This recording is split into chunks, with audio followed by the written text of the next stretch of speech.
Selamat datang kawan-kawan ngobrol buku. Akhirnya kita ketemuan juga walaupun tetap di antarmukai dengan layar. Tetapi pertemuan rame-rame ini dalam rangka ulang tahun kelima komunitas baca ngobrol buku dari Medan. Salam kenal semua, kayaknya udah kenal sih, tapi kenalnya satu arah ya. Aku cuma nontonin kalian di IG live-nya ya. Mungkin kalau belum kenal formatnya podcastan ini, kita tuh ngobrolnya sebebas-bebasnya, jadi nggak perlu di mute. Kita ngomong kapan kita mau aja. Ya udah, formatnya adalah tidak ada format. Tapi gini, ulang tahunnya ngobrol buku kan formalnya tanggal 20 Mei kemarin ya, yang juga Betul, bertepatan Mas. dengan hari ulang tahunnya sastrawan Norwegia Sigrid Undset. Jadi ulang tahun kalian tuh sengaja ya? Penulis Christine Lavransdatter. Betul, iya. Terus berarti sudah sekitar 2 mingguan yang lalu dan setahu saya juga ada banyak macam-macam acara yang untuk merayakan ini. Dan ini acara puncaknya yang paling santai saya harapkan ya. Bagaimana kalau kita mulainya dengan gini? Ada nggak hal-hal yang belum disampaikan, diutarakan, diomongkan sejak tanggal 20 kemarin dan berbagai acara itu? Ada nggak yang terlewat? Kita mulai dari situ aja. Apa ya? Kalau nggak ada juga nggak apa-apa. Iya, iya. Gimana, Pak Alda? Nah, barangkali kalau hal-hal yang belum diutarakan itu kemungkinan untuk program-program inovasi yang akan dibuat ngobrol buku gitu, Mas. Wow. Ya, jadi setelah 5 tahun ini kemungkinan kita akan buat gebrakan baru gitu kan. Nah, dan apa itu perlu dimatangkan lagi, belum bisa kayak dikeluarin. Baguslah, baguslah. Aku cuman apa? Aku cuma tidak mau terjebak dengan pertanyaan klise. Gimana sih visinya? Gimana kalian memulainya? Tentu saja kan sudah diobrolkan berkali-kali. Mungkin kalian akan ngomongnya dengan sedikit bosan. Balik lagi ya. Ini aku mau menyebut podcastku namanya Ujar Pembaca. Jadi aku sebenarnya pengen lebih mengulik kawan-kawan ini sebagai sosok seorang pembaca. Gimana kalau kita berkenalan masing-masing dengan format itu? Titan, Eka, Kiki, dan Alda sebagai seorang pembaca. Terus bagaimana nanti dikaitkan dengan komunitas ngobrol buku ini? Siapa yang mau mulai nih? Ketua dulu biasanya. Mulai. Apa itu, apa tuh? Oh ya, keterkaitanku sebagai pembaca dan kemudian keterhubungannya dengan ngobrol buku gitu ya, Mas ya. Mhm. Oke, ya gimana ya? Eh, ya sebagai pembaca ya, Mas. Sebagai pembaca kan membaca banyak banyak buku, banyak karya sastra gitu kan ya. Dan ketertarikan pada karya sastra itu ketemu sama teman-teman yang juga tertarik membaca karya sastra, terutama karya sastra Indonesia gitu. Nah, kesamaan minat itu yang akhirnya menghubungkan kita gitu, dan kemudian membuat kita akhirnya membentuk ngobrol buku gitu. Tujuannya sebenarnya kan supaya ada teman nih ngomongin ngomongin sastra Indonesia. Kalau misalnya hanya sendiri kan nggak asik ya gitu. Dan kemudian untuk nularin semangatnya ke banyak orang ya tentu butuh beberapa orang. Kalau hanya sendiri kan dia jadi terbatas gitu. Tapi kalau misalnya ada beberapa orang tergabung rame-rame gitu, itu akan lebih lebih mudah juga untuk mempengaruhi lebih banyak orang membaca karya sastra Indonesia. Itulah awal berangkatnya, kemudian terbentuk si ngobrol buku ini. Itu mungkin, Mas. Iya, aku sih merasakan itu. Dilemanya seorang pembaca itu adalah Mm-mm. kita tuh seneng banget menyendiri, tapi kadang-kadang kita kesepian juga. Enak ya kalau menyendiri bersama-sama ya. Itu apa namanya puitisnya kayak gitu. Iya. Kalau Alda gimana? Cari kawan, cari kawan. Cari kawan untuk menyendiri ya? Iya. Iya, iya, iya. Ya, barangkali kan itu versi Kak Eka, tapi pasti kita rasakan juga. Cuma kalau mau tarik ke sudut pandang lain, aku sih basicnya sastra Indonesia Mas kuliahnya sama kayak Hmm. Kak, tapi aku di Unimed gitu kan. Nah, eh, kondisi-kondisi kita di kuliah itu di sastra itu memprihatinkan soal baca buku. Jadi kita ketika kita udah terbiasa nih kita eh, bergabung nih sama teman-teman yang suka baca juga buat satu gerakan untuk menularkan itu. Nah, kalau mau ditarik lebih panjang lagi, dulu eh, orang tua aku tuh punya kios penyewaan buku di rumah gitu dari kecil. Jadi dari kecil itu udah terbiasa sih dengan buku-buku, tapi belum dibaca waktu itu. Sekarang misalnya kenapa buku-buku yang banyak itu nggak sempat aku baca gitu. Kemarin tuh ada Sidney Sheldon, Agatha Christie, Hitchcock, Alfred Hitchcock, wow lengkap dulu tuh semua. Dan sekarang ketika udah dijual tuh bukunya atau kemarin rusak atau apa, baru nyesal tuh. Kenapa dari dulu nggak aku baca itu? Sekarang kan payah dapetin bukunya lagi. Jadi mana-mana sisa-sisa yang masih ada tuh, yang udah kering-kering itu kan, dulu kan kecil-kecil buku. Iya, Betul, betul. iya. Itulah yang diselamatkan tuh.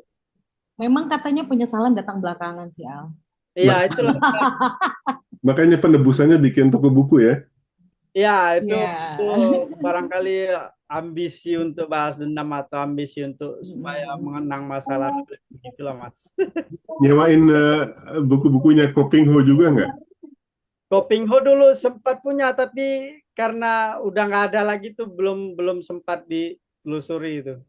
Iya, iya. Karena episode yang sebelum ini tentang Kopingho, Kopingho ya. seorang pelukis yang pembaca militan Kopingho. Aku jadi tercerahkan juga gara-gara itu. Jadi udah panjang ya ceritanya. Boleh loh ditarik sepanjang-panjangnya kayak tadi. Ya, supaya Kalau- ada versi yang beda kan dari kayak Betul, kalau betul. ya udah sering kita dengar itu. Mm-mm. Kalau Titan gimana? Pujangga yang Eh, bergabung di komunitasnya. saya pembaca puisi akut sebenarnya, Mas. Oke. Pembaca puisi akut, lalu menemukan buku puisi itu menjadi menjadi dalam tanda petik menjadi sangat penyendiri jadinya gitu. Walaupun awalnya udah sangat penyendiri gitu ya. Kemana-mana sendiri, ke acara tari, pameran sastra tuh selalu sendiri, nggak punya kelompok gitu. Nah, ketika menemukan buku puisi, wah makin sepi gitu, makin sunyi sekali. Tapi senang, kesunyian yang senang gitu Mas, bukan kesunyian yang depresif gitu ya. Hmm. Nah, terus membaca puisi itu kan karena dia satu-satu gitu ya Mas ya, kayak kita buka file gitu, kayak buka foto, buka file itu kan seperti itu ya membaca puisi ya. Nah itu ada titik di mana keranjingan untuk menyoret-nyoret gitu. Oh ini maksudnya ini gitu, kayak gitu-gitu. Makin makin sunyi lah, makin kesepian.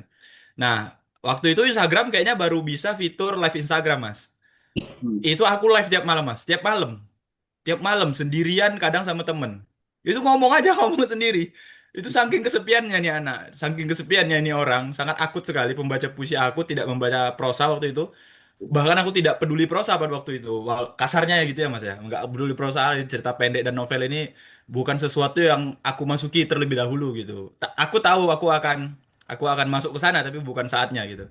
Nah, Hmm. setelah itu Pak Alda itu tahu aku itu suka ngobrol. Mungkin dia tahu, wah ini orang kesepian ini.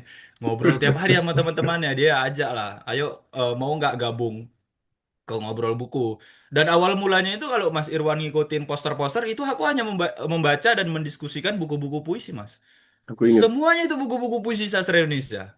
Nah, makin lama merasa bahwa oh ya ada titik di mana coba cerita pendek gitu, coba novel gitu, nah mulai baca gitu. Tapi awalnya tuh sangat akut sekali dan ya di titik tertentu kan seorang pembaca kan sangat politis ya Mas ya. Dia membaca karena membutuhkan sesuatu gitu. Kalau aku membaca novel dan cerita pendek, aku kan nulis puisi. Ya ngapain aku membaca novel dan cerita pendek gitu. Walaupun di titik tertentu dampak itu ada. Tapi yang lebih baik kan kalau mau bikin bakwan ya beli bakwan sebanyak-banyaknya gitu. Beli bakwan sebanyak-banyaknya, bakwan mana paling enak gitu. Baru kita bisa bikin bakwan sendiri. Nggak ada hubungannya sama risol gitu. Mungkin bahannya mirip, tapi kan nggak sejalan ini. Bakwan dan risol itu kan. Nah, mungkin analoginya kayak gitu, Mas. Kenaan Jadi ada banget. ada kebutuhan menulis Hmm. dan kebutuhan untuk ya itu tadi obrolan bukan sekadar coret-coret tadi itu di buku. Aku juga Kayak ingat gitu. kok, Titan, ada masa-masanya waktu aku umur 20-an itu yang apa namanya? Aku nyebutnya agak snob gitu loh. Wah, harus sastra yang Ya, begini-begini, nggak baca nggak yang itu deh gitu kan. ya, ya. Tapi seiring berjalannya waktu semakin menua, ternyata kalau kamu suka nasi Padang doang Nggak seru. juga gitu loh. Ada nasi Ya, Madura, ada nasi ini dan ternyata ya, Bhinneka Tunggal Ika itu menyenangkan. ya, betul. Tapi waktu waktu itu mungkin karena kebutuhan kali ya Mas ya. Kayak bener-bener mau belajar si barang ini, si puisi ini gitu. Takut tergoda juga waktu itu Mas, kayak baca novel. Novel bagus tuh kan sangat menggoda kita kan Mas. Ini kayaknya aku bisa deh bikin kayak gini. Nah, jadi di titik tertentu aku malas lompat-lompat gitu. Apa namanya? Kesenanganku kan banyak gitu. Awalnya belajar beatbox, terus belajar teater, nanti belajar puisi nggak pengennya tuh pol-polan gitu. Kalau udah pol-polan, udah tahu bla-blanya, oke lah baru kita loncat, loncat di tempat lain gitu. Tapi Aku bukan tapi bukan book shaming gitu ya Mas ya. Itu banyak orang seperti itu aku temui di sini. Tapi itu Apalagi menurut aku tuh fase dalam hidup lah. Karena kalau kita masih muda hmm, itu kan kita masih belajar ya sebenarnya.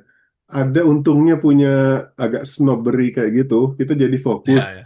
kita jadi ide. Yes, betul. Kalau kita Ya. tidak, kalau kita mencintai sesuatu tuh, mencintai sesuatu biasanya selalu diiringi dengan menidakkan sesuatu yang lain kan. Karena kita Ya, banget fokus ke situ. Jadi itu ada ya, ya, benefitnya ke fokus.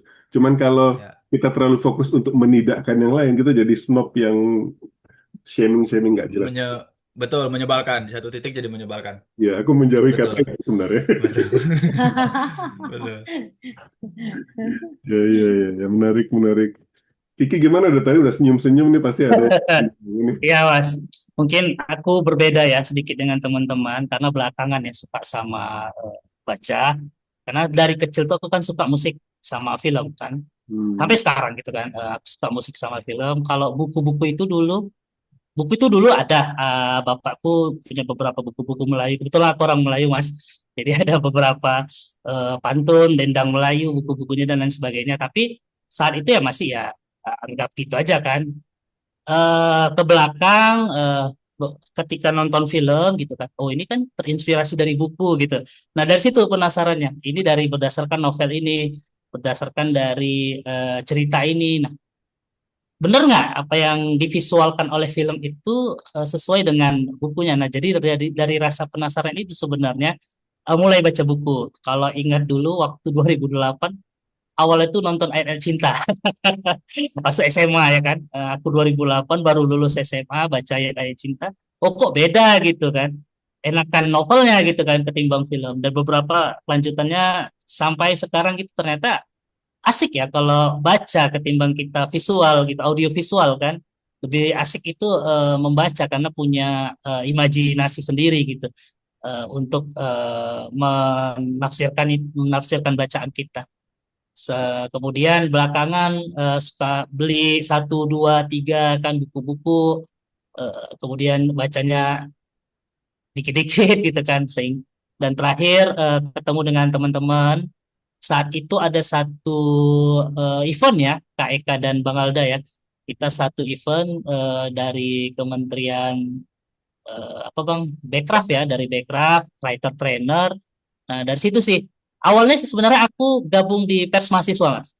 Pers mahasiswa, tapi aku nulis doang kayak biasalah kan jadi jurnalis sehingga belum memikirkan bahwa membaca itu adalah kebutuhan yang paling utama kan waktu kita menulis. Belum itu karena ya kalau udah bisa nulis ya nulis lah sebagai mahasiswa kan baca buku biasa tapi nggak terlalu mendalam. Tapi belakangan ketemu dengan teman-teman, walaupun saya sebenarnya Mas masuk ke ngobrol buku ini belakangan nih.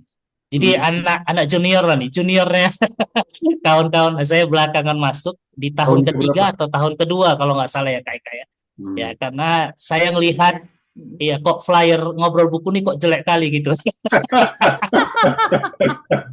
Kok jelek kali ya flyer ngobrol buku nih pakai pakai ini kayaknya aplikasi online gratisan nih. Jadi ya diajak Bang Alda saat itu karena Bang Alda tahu ya kapasitas saya sih. Karena saya kita bergabung Bang Alda ya di salah satu komunitas juga untuk anti terorisme. Kebetulan saya yang suka desain. Nah, awalnya ini bukan karena bacanya sebenarnya ngobrol buku ya, tapi Iya. karena tadi Mas desainnya. Tapi memang dari situ saya juga banyak terima kasih kepada teman-teman di ngobrol buku. Dari situlah sih sebenarnya apa ya keinginan saya untuk membaca buku banyak apa ya membaca sastra ya khususnya itu menggugah saya lah ketika saya ketemu teman-teman dan walhasil alhamdulillah sekarang banyaklah buku setiap bulan tuh wajib harus beli buku dan baca dan lain sebagainya.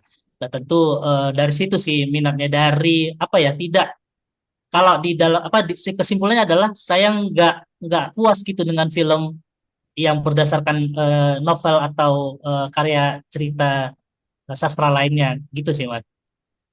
Karena Kiki ngomongin novel, ngomongin film, aku juga jadi ingat ya. Ah, Ini ketahuan umurku langsung.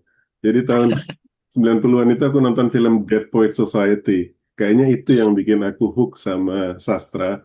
Karena ah, si guru itu bisa melihat, dia kan merobek halaman buku textbook sastra yang sangat teknikal itu. Terus dia buang, iya, adegannya dramatis banget, terus pada naik ke atas bangku gitu kan. iya, Terus iya. ya ada satu kutipan yang selalu aku pikirkan karena aku dulu kuliahnya atau aku SMA waktu itu ya di jurusan ilmu alam S1 A1 lupa gue. Terus kan belajarnya fisika, matematika dan sebagainya. Tetapi di film itu kan dibilang kamu belajarlah ekonomi ini itu untuk hidup, itu untuk sustain life, itu untuk mensupport hidup. Tetapi bahasa, kata-kata, puisi, keindahan itu adalah alasan kenapa kamu hidup. Sampai sekarang itu tertanam di kepalaku tuh. Habis itu masuklah fase-fase snob itu kan. Seperti Titan tadi. Tapi sekarang udah enggak. Udah tobat. Nah, yang aku sebenarnya ingin kaitkan, Bang Hendri, selamat berjumpa. Kami sedang ngobrolin identitas kami masing-masing sebagai pembaca dikaitkan dengan kegiatan komunitas ini. Yang aku aku nggak menyebut podcastku ini komunitas ya, tetapi kan ada hal-hal teknis yang di yang di yang harus dilakukan ketika menyiapkan semacam podcast ini. Misalnya harus membaca lah, harus harus menyiapkan ini itu mempengaruhi diriku sebagai pembaca. Jadi mau nggak mau aku harus mengikuti selera kawan bicaraku dan sebagainya itu. Itu yang akhirnya setelah 4 tahun, aku udah 4 tahun juga nih bikin kayak gini. Itu ada yang menguatkan. Jadi misalnya kalau dulu bacanya tanpa tujuan, kalau sekarang bacanya ada tujuannya gitu. Terus kalau kita lihat ke belakang, oh ternyata dengan membaca ada tujuan ini kita jadi lebih berkembang bacaan kita, jumlahnya juga jadi udah pasti gitu ya. Nggak mungkin baca kurang dari 10 buku setahun misalnya. Ada nggak kayak gitu di teman-teman ini? Iya, pastilah Mas ada. Hmm. Apalagi kalau misalnya kan kita punya jadwal rutin ya, jadwal rutin 1 bulan itu paling enggak ngobrol buku itu ngomongin 4 sampai 5 buku gitu kan. Hmm. Dan ketika dapat giliran bertugas, mau nggak mau pasti harus baca. Nggak mungkin kita bertugas baik itu sebagai narasumber ataupun sebagai host gitu ya, tanpa membaca bukunya, tanpa menguasai bukunya gitu. Jadi kadang-kadang memang itu memaksa dalam tanda petik ya, memaksa kita juga untuk baca buku itu. Mungkin kalau kalau tidak ada dorongan itu gitu ya, buku itu mungkin belum dilirik gitu. Mungkin yang dilirik itu buku-buku yang lain gitu. Jadi bergabung di ngobrol buku, berkegiatan seperti ini itu juga kayak apa kayak ngurangin tumpukan buku sih sebenarnya, tumpukan buku yang ada di rak gitu. Itu lumayan terbantu gitu. Apalagi kalau misalnya bertugas itu bisa 2 kali misalnya. Jadi jumlah bacaan itu berkurang apa ya jumlah jumlah daftar yang harus dibaca itu berkurang dan itu tadi ada garansi sebenarnya garansi bahwa dalam 1 tahun itu kita membaca buku tuh ya pasti kalau misalnya 2 aja sebulan ya paling enggak di atas 20 kan gitu ya. Yang seperti itu sih. Pasti ada pengalaman yang seperti itu. Hmm. Aku kayaknya inget nih kenalan dengan ngobrol buku, terutama dengan Eka. Kayaknya aku dikenalin sama Mbak Naning Syahid Mhm. dari Belgia. Kayaknya Iya. inget nggak Eka ya? Aku udah lupa-lupa inget nih. Tapi sejak itu aku undang Eka di podcastku, kita ngobrol bareng. Aku juga ikut live di Ngobrol Buku. Dan habis itu kan ngobrol juga sama Eka terus-terusan kan. Aku ngelihat, aku mendapat kesan Eka ini militan sekali. Eka ini kayaknya baca terus gitu loh.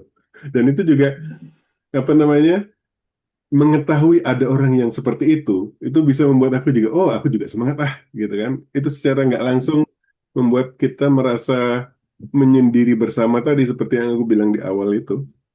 Hmm. Jadi terdorong juga kan Mas sebenarnya kan ketika kita punya, Terdorong, terpacu, terhasut. iya betul, Ya, hasutan mungkin hasutan. sama yang kita rasakan, Mas. Jadi kalau nggak ada kayak tuh, kami juga nggak tahu tuh mau ngapain. Nah, selalu tuh Kak Eka yang asal udah senyap, dia selalu yang gembar-gemborkan. Kita ke sini. Gitu. Jadi dia lah yang kompornya tuh panas terus. Ya, Lagi musim banjir pun dia tetap panas. jadi pemantik kayak kan. Udah ada ini, udah ada buku ini, bacalah. Ada, awak bilang, tapi dalam hati belum. Tapi diam-diam beli gitu, Mas. Beli biar biar bisa apa ya? Biar bisa nyambung gitu ketika nanti ngomong. Bilang aja dulu udah. Baru nanti tanya Bang Alda ada buku ini ya. Belinya belakangan ya. Belinya belakangan, bilang udah dulu. Wah, Itu, ketahuan nih jadinya. itu bahasa Inggrisnya fake it till you make it. Itu kadang-kadang beneran. Ngaku aja bisa dulu, nanti habis itu berusaha sekuat-kuatnya di belakang. Iya. Lu ngomong sama Bang Juhe nih, apa kabar Bang Juhe? Salam kenal. Kenal kembali Bang Irwan. Bang ini Jadi, apa namanya, formatnya bebas aja, jadi nggak perlu di ya, mute, nggak perlu ada giliran ngomong, bisa saling iya, kali aja. iya, iya. Ini sesama Karena orang awak posisi nih, jadi sesama orang pengawas, awak. jadi ngawas-ngawas saja ini. Iya. Jadi begawannya di belakang ya. Mm-mm. Bang Bang Jus, Bang Bang Juhe Jus ini, sesama orang awak nih. oh ya, Eh, aku orang awak mm, palsu.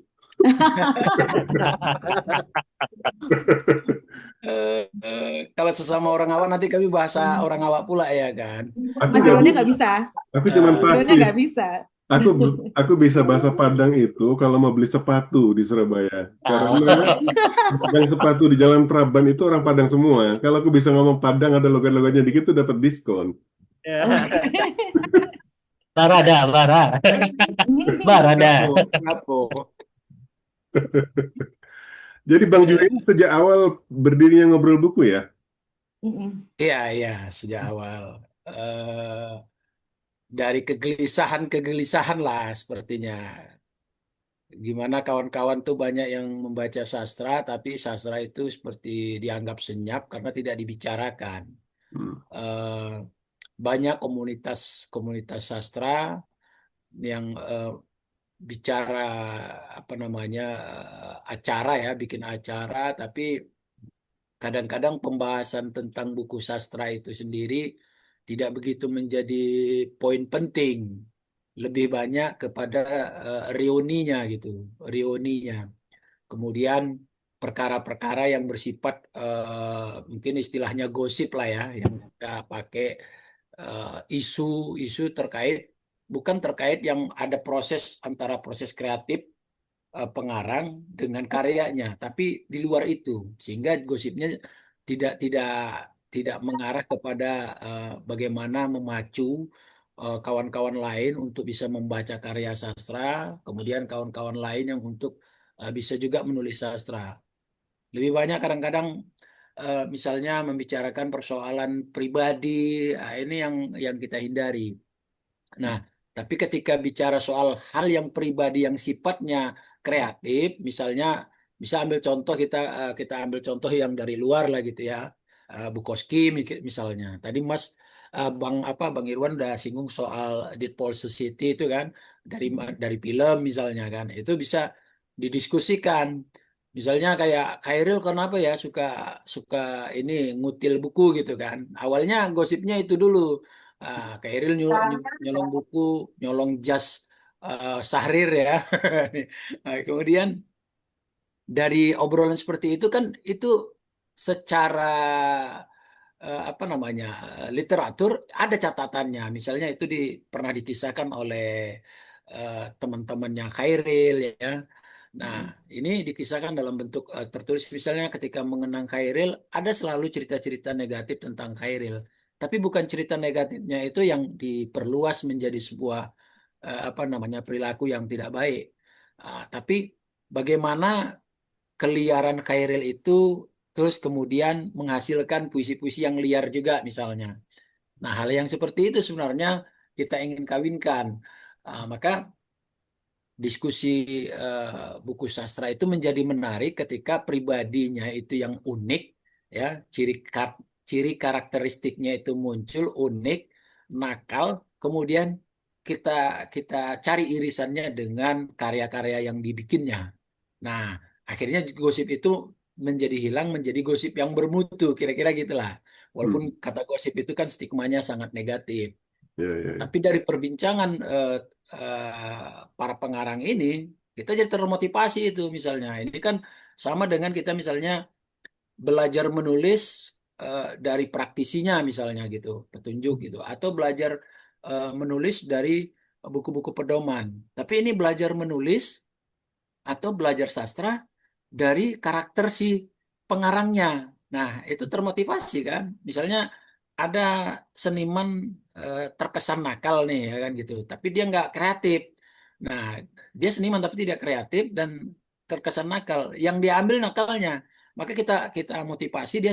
Oke, kamu boleh nakal, tapi contoh nakalnya Khairil misalnya gitu. Jadi Hmm. proses kreatif itu kan macam-macam. Misalnya eh, selain kreativitas, ada di sedikitlah kenakalan. Misalnya kayak ini teringat apa yang dibilang Mas Radar Pancadahana ya, waktu diskusi tentang kreativitas seniman.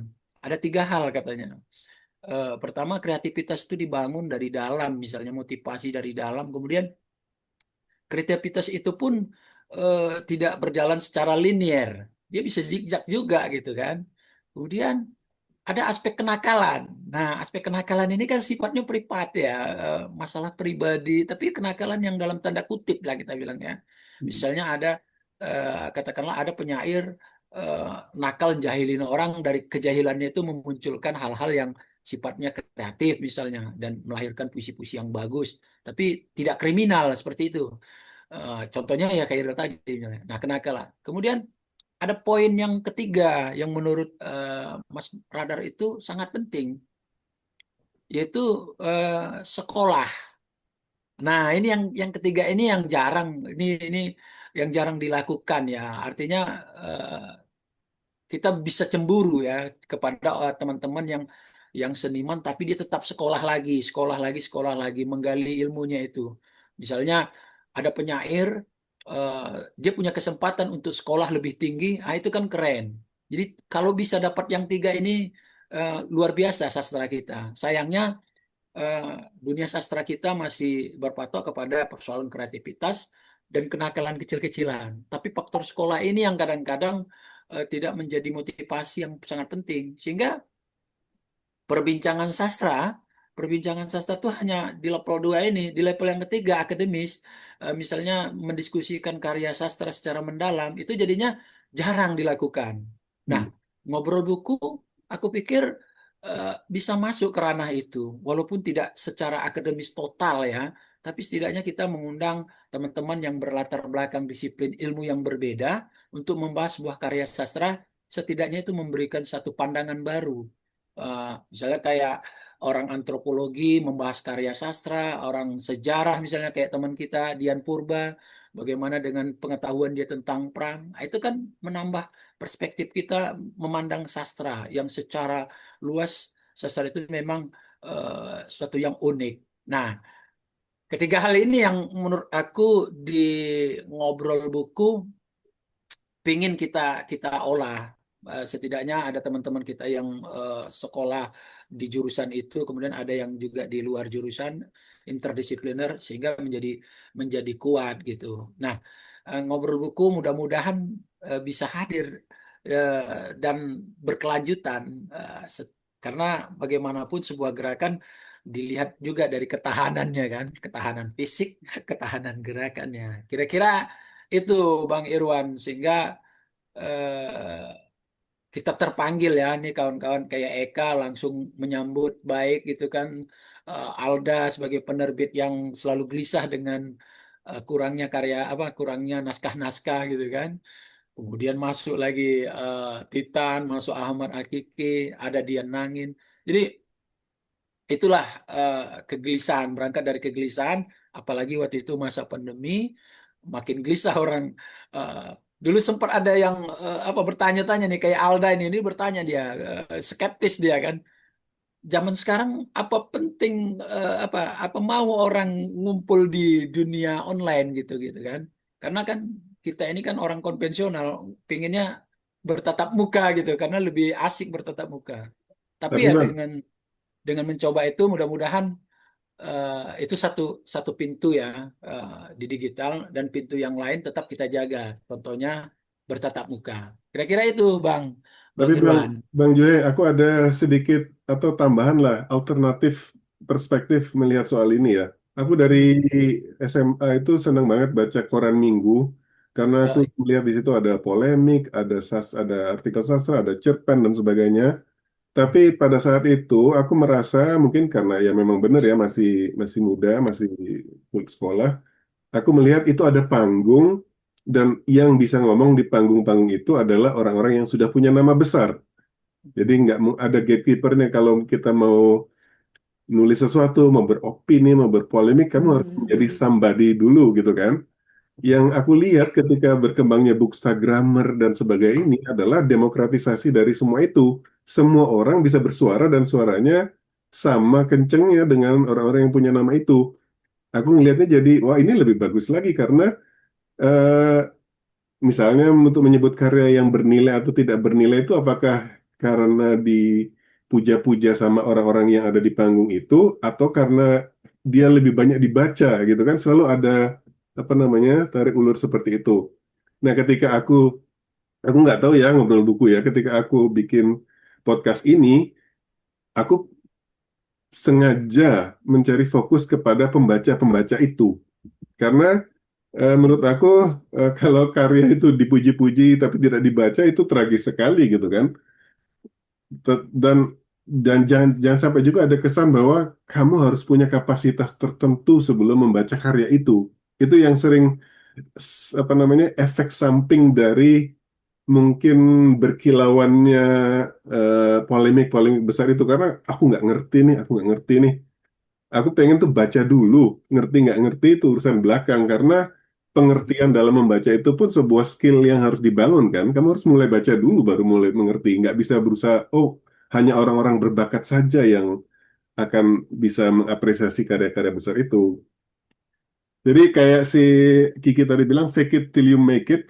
Karena aku memang dari dulu udah songong, udah oke. Aku faking itu udah bagian dari bagian dari DNA ya. Tapi kan nggak semua Nah, orang songong seperti itu. iya. Nah, Mas Irwan sebenarnya justru ngobrol buku memang hadir untuk itu tadi, untuk apa ya, untuk merekam suara-suara dari pembaca gitu. Karena Hmm. kita percaya bahwa sebuah karya itu memang harus dibicarakan gitu. Dan kalau karyanya nggak dibicarakan, bagaimana kita memberikan apresiasi? Dan siapa yang mengapresiasi pembaca? Pembaca itu siapa? Ya siapa aja boleh gitu, semua orang gitu. Nggak harus yang punya latar belakang sastra. Hmm. Seperti yang disampaikan Bang Ju tadi juga kan, bahwa yang kita jadikan narasumber di ngobrol buku itu bukan akademisi sastra, bukan juga apa ya mahasiswa sastra saja gitu kan. Hmm. Tapi semua orang, gak hanya penulisnya juga, tapi semua orang dari semua latar belakang. Karena kita mau bilang bahwa sastra itu untuk semua orang, bahwa sastra itu harus dibaca semua orang gitu, dan karya sastra itu penting dibaca semua orang. Apapun latar belakang kamu, kamu perlu membaca karya sastra. Itu sebenarnya yang jadi satu apa ya, satu cita-cita besar ngobrol buku gitu, mendekatkan sastra itu kepada lebih banyak orang. Itu Mas Irwan. Menarik, menarik. aku nambahin begini, Mm-mm. ngobrol buku itu kalau bisa dibawa ke ranah pemikirannya Budi Dharma, eh, dia lebih ke apresiatif sebenarnya. Mm-mm. Di dalam sikap apresiatif itu memang hal yang paling kita utamakan itu sepertinya sikap enjoy. Mhm. Ini bahasa Budi Dharma bahwa apresiasi itu penting dan sifat apresiatif itu adalah enjoyment.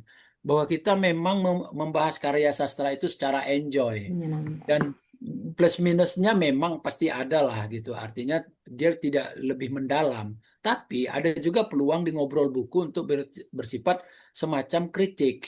Jadi intensifikasi karya sastra itu menjadi ada titik poin penting. Misalnya ketika yang membahas itu adalah katakanlah sejarawan misalnya atau Mhm. dosen sastra atau dosen sejarah misalnya.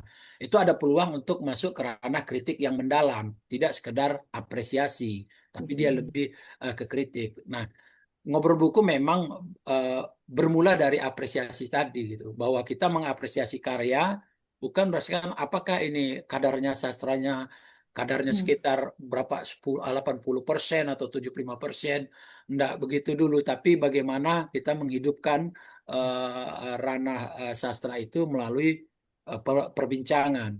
Karena memang kalau kita masuk ke ranah yang lebih dalam, misalnya kayak akademisi yang khusus membahas soal sastra itu, walaupun ada porsinya tidak tidak begitu besar, karena ada polemik juga sih sebenarnya. Ini sesuai seperti yang dibaca Titan lah yang kemarin Tom Nichols ya, matinya kepakaran gitu, bahwa kita kurang kekurangan kritikus, kemudian pakar-pakar sastra kita juga sudah banyak yang almarhum misalnya kan gitu. Kemudian yang hadir kan anak-anak muda yang membaca walaupun dia bukan basicnya sastra. Nah itu loh ranahnya kan ranah enjoy tadi, ranah berhappy-happy, artinya berbahagia melalui sastra yang sifatnya apresiasi. Tapi apresiasi itu sendiri pun tidak melulu bicara soal pujian, tidak harus Mhm. memuji-muji begitu. Tapi ada juga sedikit kritikan, analisis, ulasan yang mungkin berdasarkan disiplin ilmu masing-masing si pengulas. Nah, problem memang di karya sastra kita adalah kurang kritikus kita, kemudian pakar-pakar sastra kita, dan pada akhirnya memang hadirnya pembaca-pembaca yang dibilang Bang Irwan tadi bahwa ada anak muda enjoy segala macam, itu tahap enjoy itu muncul memang ada plus minus. Di satu sisi itu bisa menggembirakan, membuat kesana sastra kita agak lebih berwarna, tapi di sisi lain kita juga merindukan kritikus-kritikus yang memang bermutu untuk bisa lebih meningkatkan karya sastra kita. Ngobrol buku berharap memang ada lirikan atau mungkin ada pakar-pakar sastra yang mengintip ngobrol buku sebagai sebuah cara untuk menyampaikan kritik yang bersifat akademis. Nah, itu kita juga berharap. Misalnya kayak kemarin ada teman-teman yang dari KBSI kalau nggak salah, Keluarga Besar Sastra Indonesia, yang rata-rata sarjana ya, sarjana sastra. Ini sebenarnya potensi untuk bisa membangkitkan apa namanya tradisi kepakaran sastra tadi gitu. Karena memang paradoks juga kita kalau misalnya yang enjoy tadi, yang happy tadi itu dijadikan patokan ilmiah. Ini kekhawatiran kita juga gitu. Misalnya Kenapa harus karena khawatir, Bang? kekhawatirannya begini, misalkan begini, kalau di apa di esainya Budi Dharma itu dikatakan kalau kita mau dia mengingatkan cerita tentang Siti Nurbaya kalau nggak salah di dalam esai itu. Kalau kita mau makan kue, kue yang apa, yang enak, tentu kita akan meminta referensi atau rekomendasi dari pakar kue gitu, atau ahli masak kue gitu. Tapi kalau makan sekedar makan kue, yang takutnya nanti perutnya nggak cocok, kemudian mutunya juga nggak bagus. Nah, karya sastra berdiri di dua posisi ini sebagai apa yang disebut apresiasi tetap jalan, tetapi dari aspek kepakaran, kekritisan, ini juga perlu kita tampung. Karena kekhawatiran yang tadi, ketika misalnya eh, katakanlah bagaimana mengukur sebuah mutu karya sastra kalau kita mengambil apa namanya cuplikan atau ungkapan atau pendapat dari katakanlah pembaca pemula. Ini kan agak riskan untuk kemajuan sastra kita. Maka makalah-makalah sastra yang ada akhirnya nggak dipandang. Sebenarnya makalah-makalah tentang sastra itu perlu kita gali lagi, dan pengennya ya, tidak sekedar membaca karya sastra, tapi juga memang ngobrol buku juga akan membahas pemikiran-pemikiran tentang sastra. Misalnya kayak kemarin karyanya si Martin Suryajaya kalau nggak salah, eh, tentang kehancuran apa gitu sastra, atau mungkin nanti Sunle atau yang gagasan-gagasan prahara budaya itu bisa saja dibuka di situ. Atau sastra kontekstual yang pernah di apa eh, menjadi polemik ya masa itu ada Ariel Heryanto, perdebatannya luar biasa. Nah ini kan menarik sebenarnya, itu kan pemikiran-pemikiran. Nah yang begitu-begitu itu sebenarnya eh, kalau kita bilang sekarang menurun. Yang ada itu perayaan-perayaan saja sifatnya. Kalaupun ada pembahasan, dia tidak lebih mendalam. Karena satu lagi apa namanya kekurangan kita adalah banyaknya pekarya yang anti kritik, alergi dengan kritik.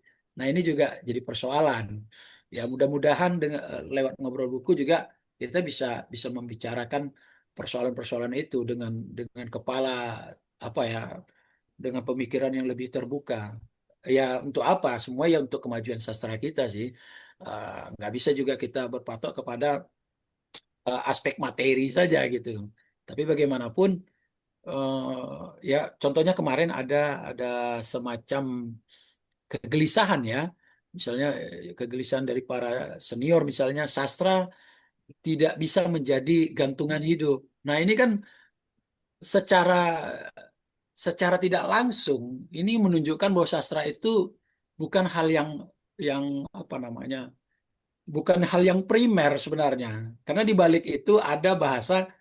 Ya, kalau mau bisa jadi gantungan hidup, dia harus ada materi. Nah, imbalannya materi ini yang kita khawatirkan bahwa sastra itu kan mengasah jiwa kita. Secara tidak langsung, mohon maaf ini kalau senior-senior mengatakan itu, saya tidak sepakat. Kenapa?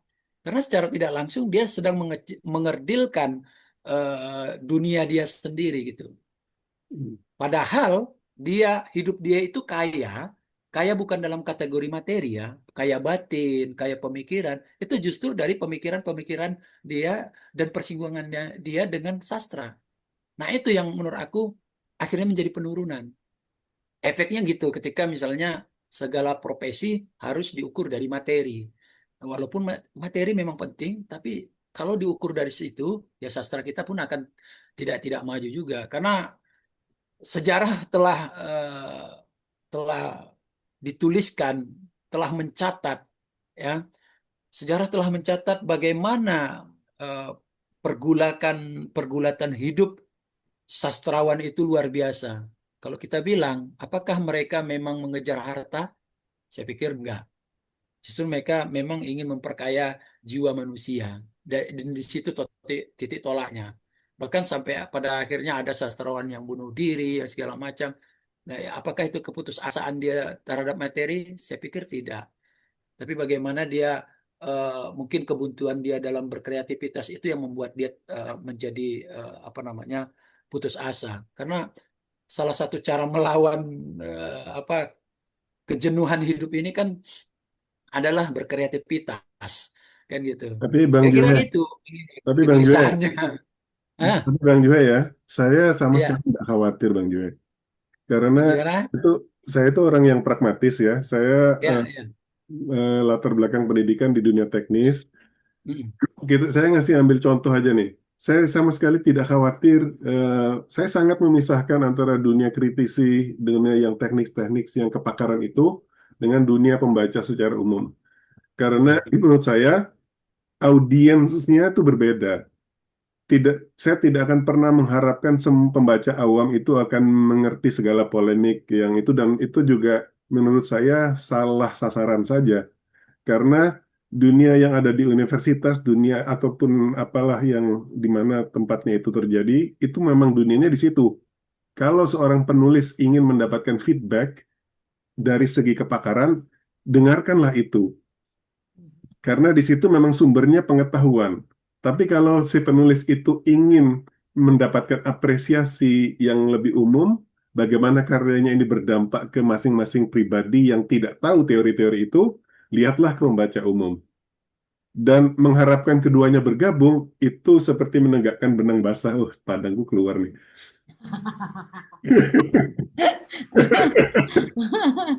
Nggak, aku mikirnya begitu karena misalnya nih contoh yang terbaru di bidang saya, yang namanya artificial intelligence itu sudah dibicarakan sejak tahun 50-an. Hanya 10 kali orang yang pakar artificial intelligence terus memformulasikan begini loh. Harusnya kita fungsinya ketubuhan gini-gini. Di tahun 2022 atau 2023 tiba-tiba ada chatbot dan sekarang artificial intelligence itu secara umum adalah chatbot. Kalau kita bisa melihat perspektifnya itu, kita nggak bisa mengharapkan orang-orang yang sekarang itu ngelihat segala perdebatan tahun 50-an itu. Karena memang perdebatan itulah yang menghasilkan macam-macam metode, macam-macam teknik. Tetapi secara evolutif, mana teknik itu yang bisa menghasilkan sesuatu yang bisa dinikmati khalayak umum. Jadi saya melihat itu memang ranahnya berbeda. Kalau kita mengharapkan ranah itu akan bertemu, kita akan apa namanya bersedih sendiri gitu loh. Tetapi Eh, sekarang kita lihatlah orang-orang yang punya uang, misalnya, bagaimana caranya supaya chatbot ini menghasilkan uang, ya udah fokusnya ke situ gitu loh. Kalau mengharapkan publik mengenal filosofi of artificial intelligence, menegakkan benang basah itu tadi. Ya, gini, saya bukan mau apa namanya membicarakan bagaimana itu harus berjarak betul atau berdekatan betul. Tetapi ada nuansa sebenarnya. Kalau secara pribadi, ya kalau kita ambil secara pribadi, itu masa bodoh. Tapi kita bicara soal ilmu nih, soal ilmu sastra. Nah, ilmu sastra ini memprihatinkan. Kenapa? Banyak hal sebenarnya. Banyak indikator yang membuat kita mengatakan bahwa ini kondisinya memprihatinkan. Persoalan enjoy, kemudian kritikus. Ya, itu hal yang biasa sebenarnya. Apakah dia bertemu atau tidak bertemu? Itu tergantung bagaimana iklimnya, ekosistemnya. Tapi hari ini kalau kita main ke jurusan sastra, misalnya di kampus-kampus, itu tidak banyak. Dia ngambil jurusan sastra, tapi dia nggak baca sastra, bahkan nggak tahu pemikiran-pemikiran sastra. Itu kan aneh. Itu Nah, mirip itu dong. di Kalau ranah itu kita perlu khawatir. Kenapa? Karena itu bagian dari disiplin ilmu. Kalau nggak dibubarkan saja gitu, karena apa apa pelajaran sastra. Nah, ini penting bahwa hari ini orang bicara soal artificial intelligence misalnya, itu sebuah keniscayaan. Tapi bukan itu tolok ukur menjadi apa menjadi pembenarkan misalnya generasi kita mungkin belum membaca yang serius. Oke.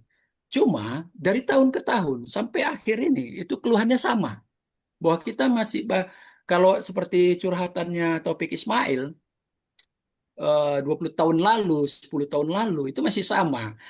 Minat baca kita rendah ya. Kemudian karya sastra kita ya begitu-begitu saja. Ya. Nah, kenapa kita masuk mestinya kan kita masuk ke ranah yang mungkin lebih lebih prinsip misalnya ketika ngobrol buku misalnya bicara mengenalkan kasanah sastra Indonesia. Sebenarnya kami berangkat dari pemikiran yang prinsip bahwa sastra itu sangat penting dibicarakan. Bahwa bahwa ada yang bersifat enjoy nggak ada masalah. Bahwa ada yang kritik mendalam nggak ada masalah. Kalaupun dia bertemu juga lebih bagus. Kalau tidak bertemu juga nggak ada masalah sebenarnya. Nah, cuma ketika kita membicarakan sastra sebagai sebuah disiplin ilmu, ketika kita main di kampus ini, misalnya kayak kami kemarin main di sebuah kampus di Medan, nah di situ terasa kekhawatirannya. Kenapa ya? hmm, Anak-anak sastra mau beli buku sastra aja eh, rasanya berat gitu. Bayangkan tapi tiba-tiba yang dari apakah disiplin lain malah beli gitu. apakah kekhawatiran jurusan sastra itu ada hubungannya dengan komunitas semacam ngobrol buku? Mungkin kawan-kawan yang lain bisa chip in lah. Jadi sebenarnya kalau komunitas saja, misalnya kayak ngobrol buku sebenarnya, kalau dibilang sebenarnya ingin membangun ekosistem, sebenarnya ingin memotivasi orang-orang yang di jurusan sastra. Ya, ini kan jadi terbalik. Sebenarnya kan sudah sejak ada komunitas, misalnya aku juga dulu sampai hari ini ya di komunitas sastra Indonesia yang dulu pernah besar ya 20 tahun lalu ada Wowo dengan yang masuk ke grassroots, masuk ke pabrik-pabrik gitu kan, mengajarkan sastra. menuliskan puisi segala macam, ada sastra perlawanan. Kemudian kalau kita lihat juga ada forum Lingkar Pena misalnya ya. Wah, kemudian kalau di Medan ada ada Kompas, ada macam-macam komunitas. Itu sebenarnya kegelisahan. Berangkat dari kegelisahan bahwa di kampus ternyata belajar sastra itu tidak begitu banyak porsinya. Padahal mereka sebenarnya dididik untuk menjadi seorang kritikus, katakanlah seperti itu, pengulas. Tidak harus menjadi sastrawan, karena mereka menguasai teori, mempelajari teori bagaimana berkritik. Dan itu kurasakan 5 atau 10 tahun yang lalu. Kenapa? Ketika di komunitas itu ada mahasiswa ngambil jurusan bahasa dan sastra, kemudian ada juga yang jurusan sastra curhat. Nah, ini dan curhatnya sampai tahun-tahun sekarang itu hampir mirip. Apa yang mereka rasakan? Bahwa mereka merasa belajar menulis, kemudian menikmati sastra, menganalisis sastra, justru ditemukannya ketika ngobrol di komunitas, tidak di kampus. Nah, ini kondisi. Kalau kita bicara, ini aku kasih sampel kondisi Sumatera Utara lah, katakanlah seperti itu. Dan itu kutemui dari beberapa mahasiswa sampai main ke kampus yang arah ke Deli Serdang, ke apa juga, ya hampir sama kasusnya. Bahkan nggak usah jauh nih ya, di dunia intelektual kalau kita bilang, katakanlah jurnalis ya. Ini pengalaman menarik ini. Bayangkan ada jurnalis, kalau kita anggap dia itu seorang pembaca lah ya. Jurnalis itu kan udah levelnya intelektual lah kita bilang ya. Tapi dia nggak tahu karya Pram. Bayangkan buku yang sudah jelas ada nama Pram sendiri, dia bertanya Pram itu siapa. Nah ini kan, inilah menurut aku banyak hal sebenarnya untuk bisa, kalau kalau bahasa yang mungkin Bang Irwan tahu tentang yang dibahas oleh Tom Nichols yang sempat disinggung-singgung oleh Titan kemarin, eh, masyarakat kita, ya masyarakat pembaca sastra kita kebanyakan mengalami bias informasi. Misalnya katakanlah dia tahu tentang sastra dikit, tapi dia nggak baca karyanya gitu. Ini sama dengan kisah kita waktu kecil-kecil dulu ya, waktu cuman baca sinopsisnya aja misalnya kan. Ayo Siti Nurbaya ya kan, Marah Rusli, yang dikarang Marah Rusli misalnya, eh, baca sinopsisnya aja, habis itu memberikan pendapat. Ini kan kemunduran. Sekarang bersyukur kita misalnya beberapa tahun lalu ada program buku yang direkomendasikan untuk dibaca, buku-buku sastra yang untuk direkomendasikan dibaca oleh pelajar kita. Tapi implementasinya sampai hari ini kan nggak jelas nih. Sampai hari ini kan nggak jelas. Kita bisa uji, kita masuk ke kampus, misalnya, kita eh, jumpai misalnya, katakanlah mahasiswa sastra ya, jurusan sastra katakan 40 atau 50 orang. Coba tanya gitu. Misalnya, siapa yang membaca karya sastra? Ini satu contoh. Ini indikator-indikator yang membuat kita agak sedikit khawatir misalnya ya, terhadap yang mendistraksi pemikiran sastra kita. Nah, kemudian ada lagi contoh lain di dunia gerakan. Misalnya, saya ketemu dengan kawan-kawan gerakan yang ingin membahas soal bumi manusia gitu. Mereka mengajak saya untuk membahas bumi manusia. Tapi dari sekitar berapa belasan orang itu, pertanyaan pertama saya itu adalah, apakah kalian sudah membaca bumi manusia sehingga kita harus membahas itu? Jawabannya apa? Satu pun tak ada yang mengacungkan jari gitu. Artinya saya simpulkan mereka tidak membaca. Mereka mau bahas itu berdasarkan apa? Berdasarkan film. Nah, dan ketika kita bahaskan film, mengkaitkan film dengan dengan buku tadi, itu pun nggak nyambung. Saya berusaha untuk bagaimana mengamati eh, sastra, kemudian dialihkan, alih wahanakan dengan film, kemudian kita diskusikan bersama. Tapi rasanya kan kayak monolog. Kenapa? Karena ternyata yang undang saya juga nggak baca bukunya gitu. Nah, ini kan, loh, jadi saya khawatir nih, ini kalian ngapain mau bicara ini kan gitu. Kemudian ada lagi ketika membicarakan di bawah lindungan Ka'bah. Wah, ini begitu mau cerita, ini jurusan sastra juga ini. Ini makanya keprihatinan saya. Kalau jurusan lain oke lah, nggak ada masalah. Ini jurusan sastra. Ya Tapi ngobrol apa segala macam. tapi Bang Saya tanya, Jo, ah gimana? di interrupt sedikit ya Bang. Iya, ya. Itu sebenarnya pilihan kita loh Bang. Kita mau Hah? khawatir atau Heeh. kita mau melakukan apa yang kita bisa. Saya bisa kasih contoh nih. Saya tuh ada di dunia IT di mana kebanyakan kawan-kawan kolega-kolega saya itu pinter-pinter semua secara teknis gitu ya. Jadi kalau kita ngomong atau kalau kita pantik sesuatu, mereka tuh nangkep gitu loh. Tapi mereka nggak tahu bahwa buku sastra itu ada. Contohnya, ketika mereka tahu saya menerjemahkan Christine Lavransdatter, mereka nggak tahu buku itu ada, gitu kan? Dan kecenderungannya kawan-kawan ini membaca buku science fiction karena science fiction itu lebih dekat ke dunia kami gitu lah. Bahkan mereka nggak baca sama sekali. Ada di kawan di episode yang pakai bahasa Inggris itu kawan kantor banget. Mhm. Kami udah 3 tahun tuh dia dia pinter, menurut aku pinter banget. Kalau kita urusan teknis itu aku bisa rely sama dia. Yang Dia nggak bahas pernah- Bob itu ya Mas ya? Yes, dia nggak pernah baca buku Oke. sama sekali. Tetapi dia Mhm. kita ngomong tiap hari, dia tuh merasa aneh ada orang teknis tuh bisa ngomongin sastra. Dan karena dia pinter, jadi dia tuh semakin curious gitu kan. Nah, aku ajak lah bikin podcast. Aku baca buku yang dia baca dulu, gitu kan. Nah, kalau di sepanjang jalan percakapan itu, di akhir aku bisa menghasut dia supaya baca Rohan Pamuk. Aku nggak tahu ya dia baca atau nggak sekarang ya, karena dia lagi punya anak bayi. Tetapi aku melihat disitulah peluang kita. Aku nggak merasa khawatir dia nggak baca karena buku itu akan tetap ada, bisa dibaca kapanpun gitu ya. Nah, apa yang kita bisa lakukan di dunia kita itu yang jadi fokusku sekarang, Bang. Kalau satu orang anak teknis yang pinter ini akhirnya tahu bahwa ada penulis yang namanya Orhan Pamuk, that's my misiku udah komplit gitu loh. Aku tidak khawatir apakah dia nggak akan masuk jurusan sastra tentu saja gitu kan. Tetapi setidaknya eh, disitulah apa namanya getok tularnya nih Surabaya ini keluar nih. Ya kayak gitu. Ya, Yang ya lain Mas gini, kenapa gini Mas nggak? Bang. Irwan, Gimana Kekhawatiran Mas? itu bukan bersifat personal. Kalau cuma bersifat personal Kita selesai. mau ngomong nggak Nah, jadi. maksudnya gini, halo, kalau halo cek, misalnya one ada cek. mahasiswa jurusan sastra nggak baca karya sastra, kekhawatiran itu bukan bersifat personal. Artinya kita bicara soal disiplin ilmunya gitu loh.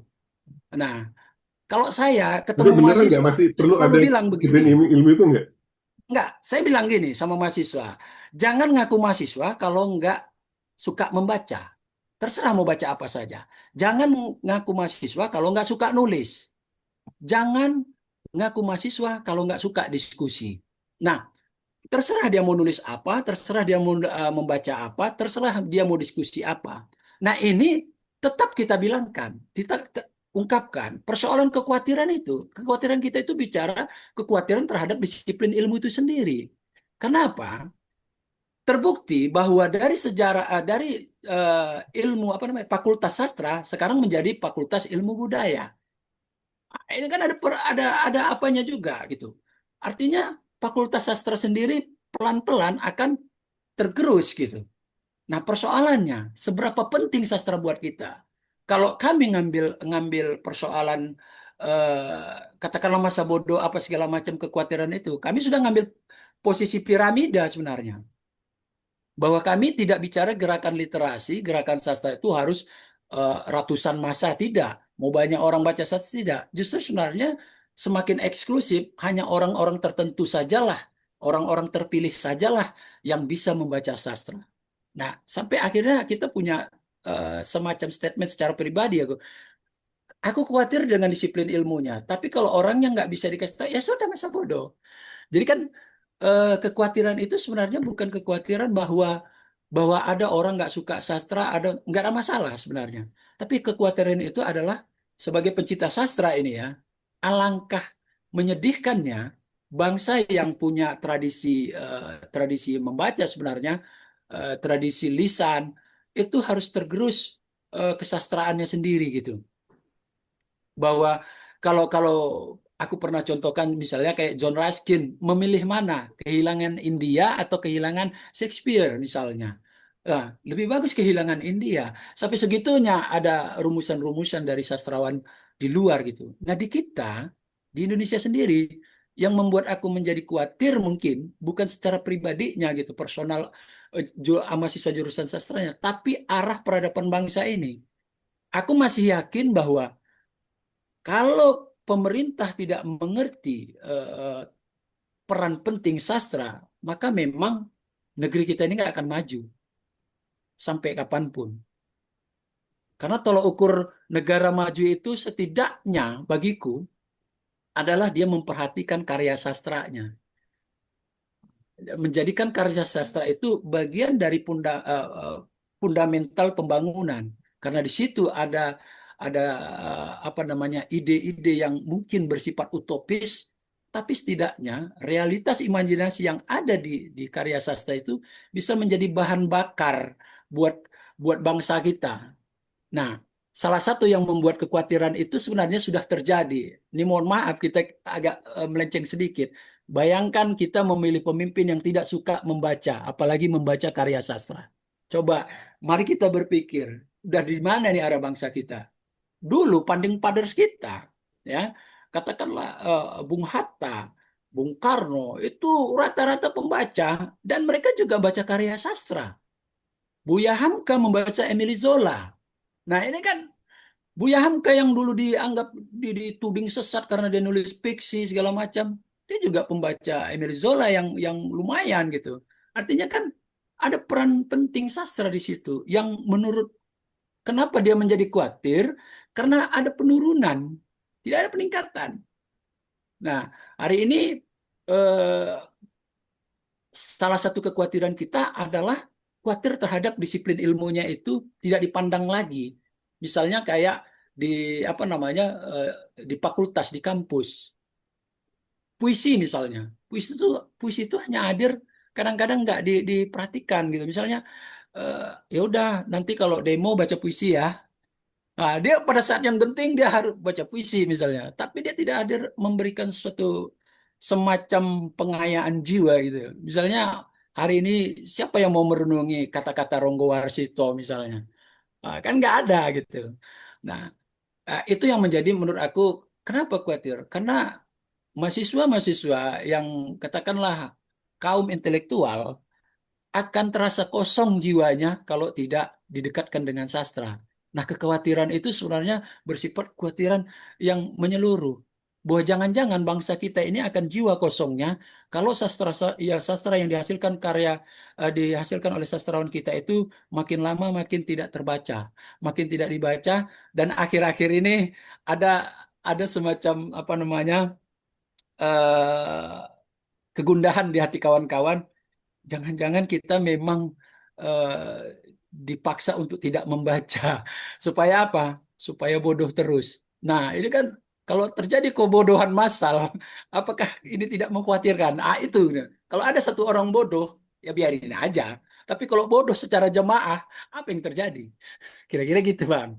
Ah, Bang Mas, Kasya, ini konteksnya gini, Mas. ah, ya Supaya silakan. lebih runcing tuh konteksnya gini.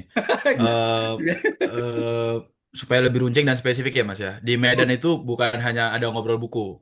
Itu pertama yang harus diakui dan itu penting. Kenapa penting? Katakanlah di sini ada banyak komunitas literasi, komunitas buku, itu ada Medan Book Party, ada Indonesia Membaca, ada Medan Membaca, segala macam. Ada literasi kopi, ada The Guild House dan lain-lain. Dan itu semua menyediakan bahan bacaan. Dan itu semua memberikan ruang untuk apresiasi gitu Mas. Tapi ngobrol buku tuh berada di jalan yang lain gitu. Ketika mereka semua ini merayakan yang namanya literasi dan buku itu eh, memberikan pertunjukan misalnya, atau memberikan ruang untuk diskusi misalnya, atau untuk menukar bacaan. Mas Irwan mungkin pernah dengar Indonesia Book Party itu ada di setiap kota gitu. Setiap orang bawa buku random. Mas Irwan baca apa, aku baca apa, terus kita baca silent reading berapa menit, terus kita ngobrol gitu. Nah itu kan tidak dikerjakan ngobrol buku dan itu nggak salah loh Mas. Dan itu nggak salah. Itu adalah sesuatu yang menarik gitu. Nah, ngobrol buku tuh memang tidak ingin atau memang tidak mau mengambil jalan seperti itu.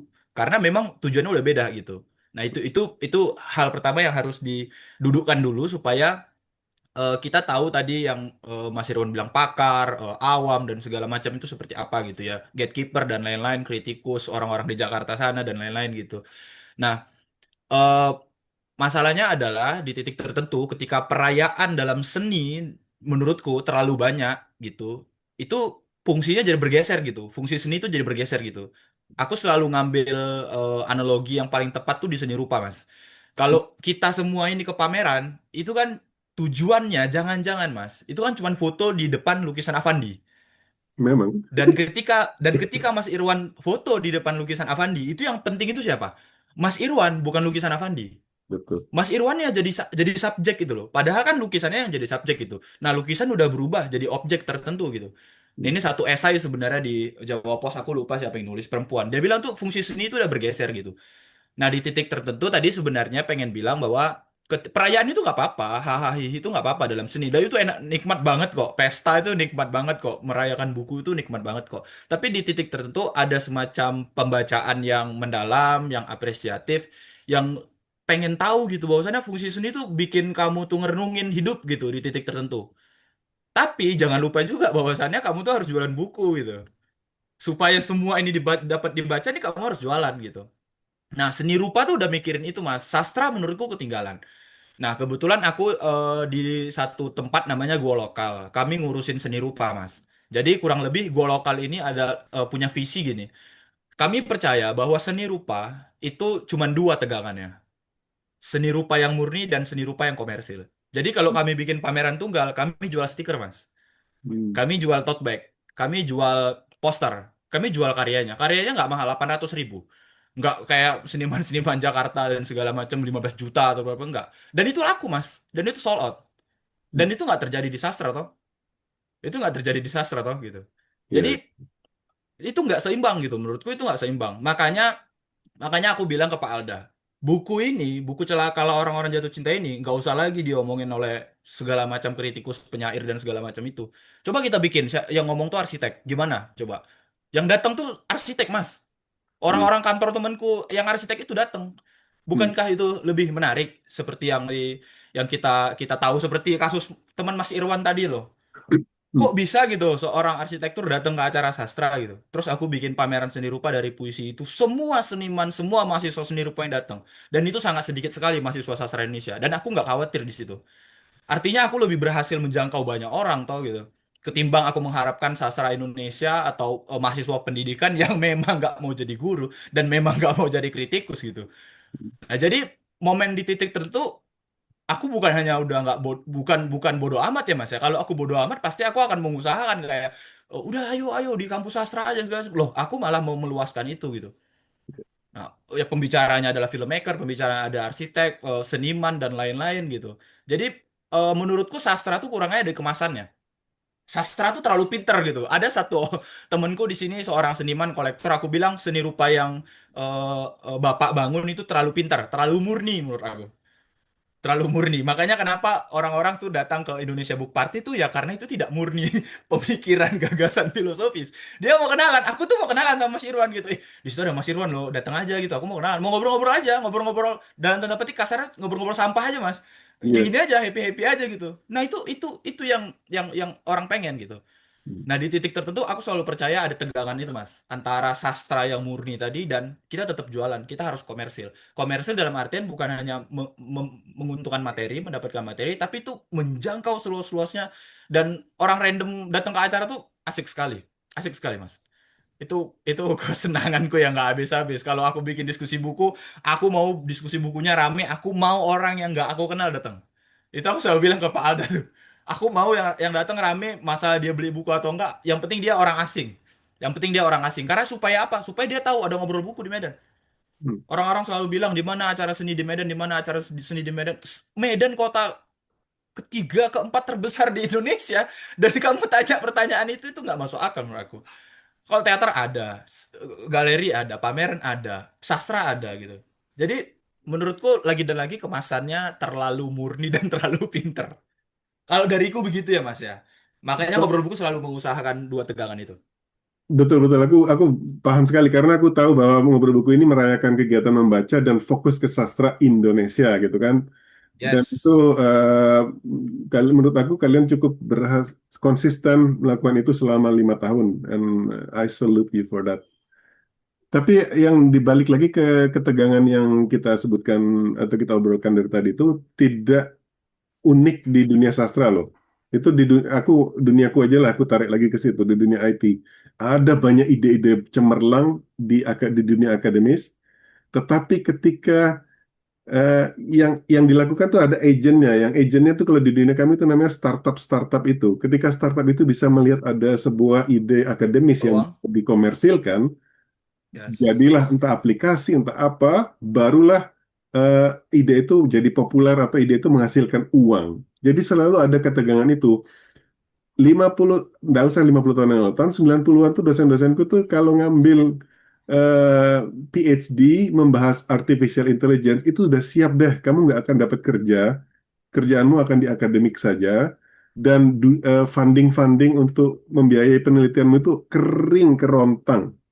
Hanya 2-3 tahun terakhir ini ketika jurnalis, ketika semua orang ngomongin AI, Media. AI, yes, Ya.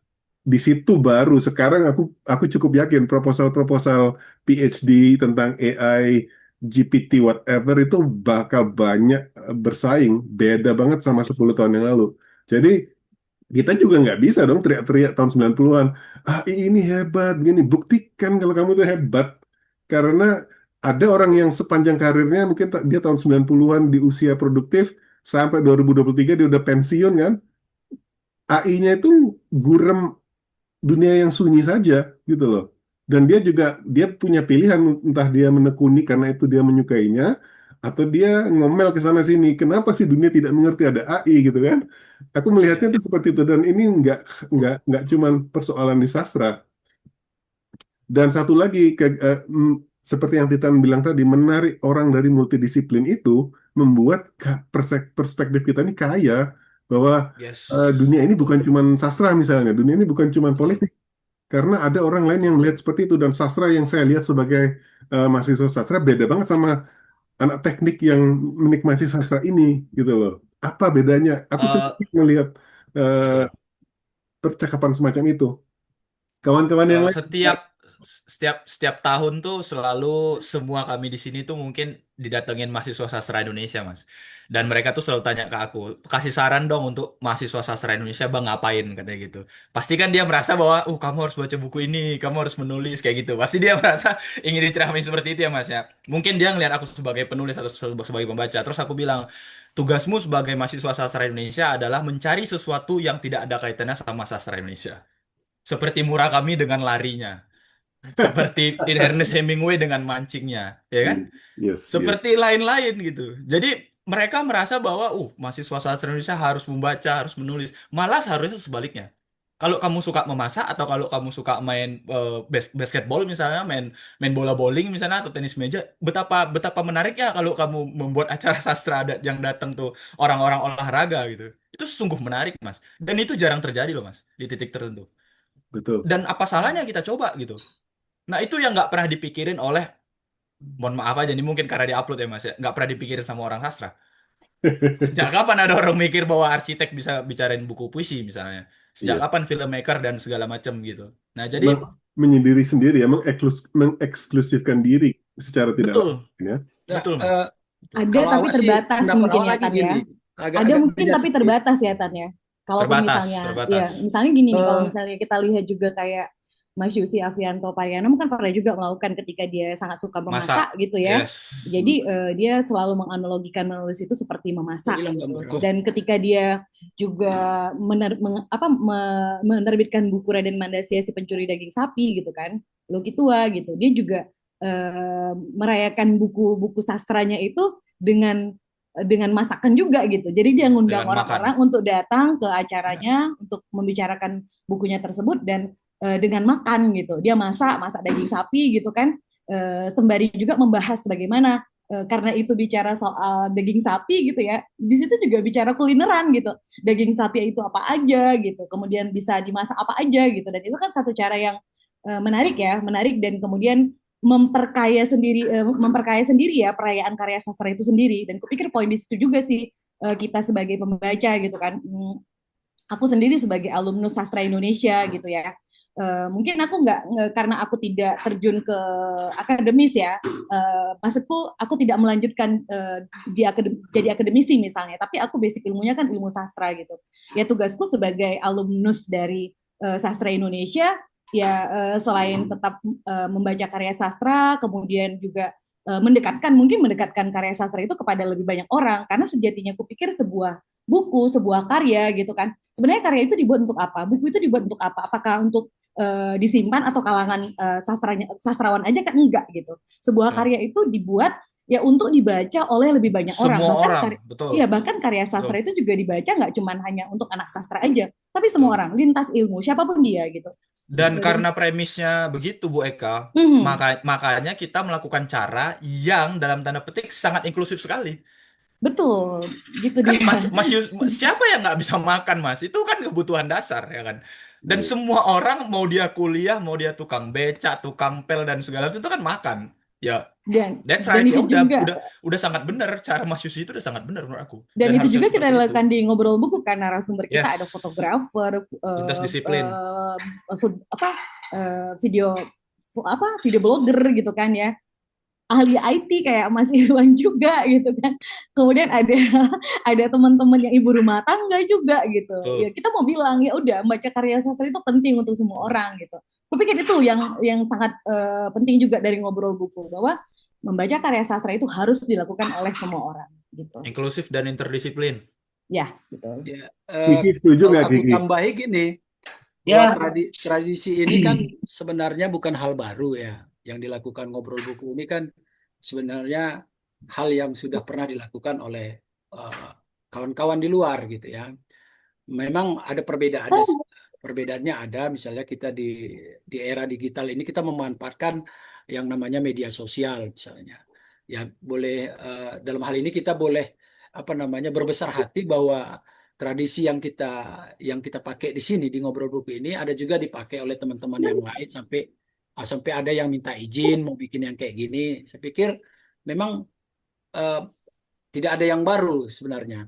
Nah, kemudian terkait sebenarnya antar disiplin, eh, dari dulu kita tahu bahwa sastrawan kita pun tidak murni semua berasal dari jurusan sastra. Bahkan ada yang sarjana hukum, dokter hewan, insinyur, pertanian, macam-macam.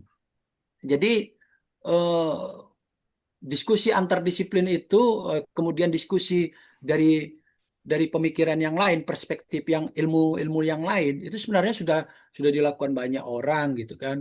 Eh, yang menariknya adalah itu pelan-pelan bergeser, eh, kemudian diisi dengan hal yang baru. Nah, misalnya dengan tokoh-tokoh muda misalnya, kemudian lebih lentur lagi dengan disiplin yang mungkin yang masih baru di Indonesia.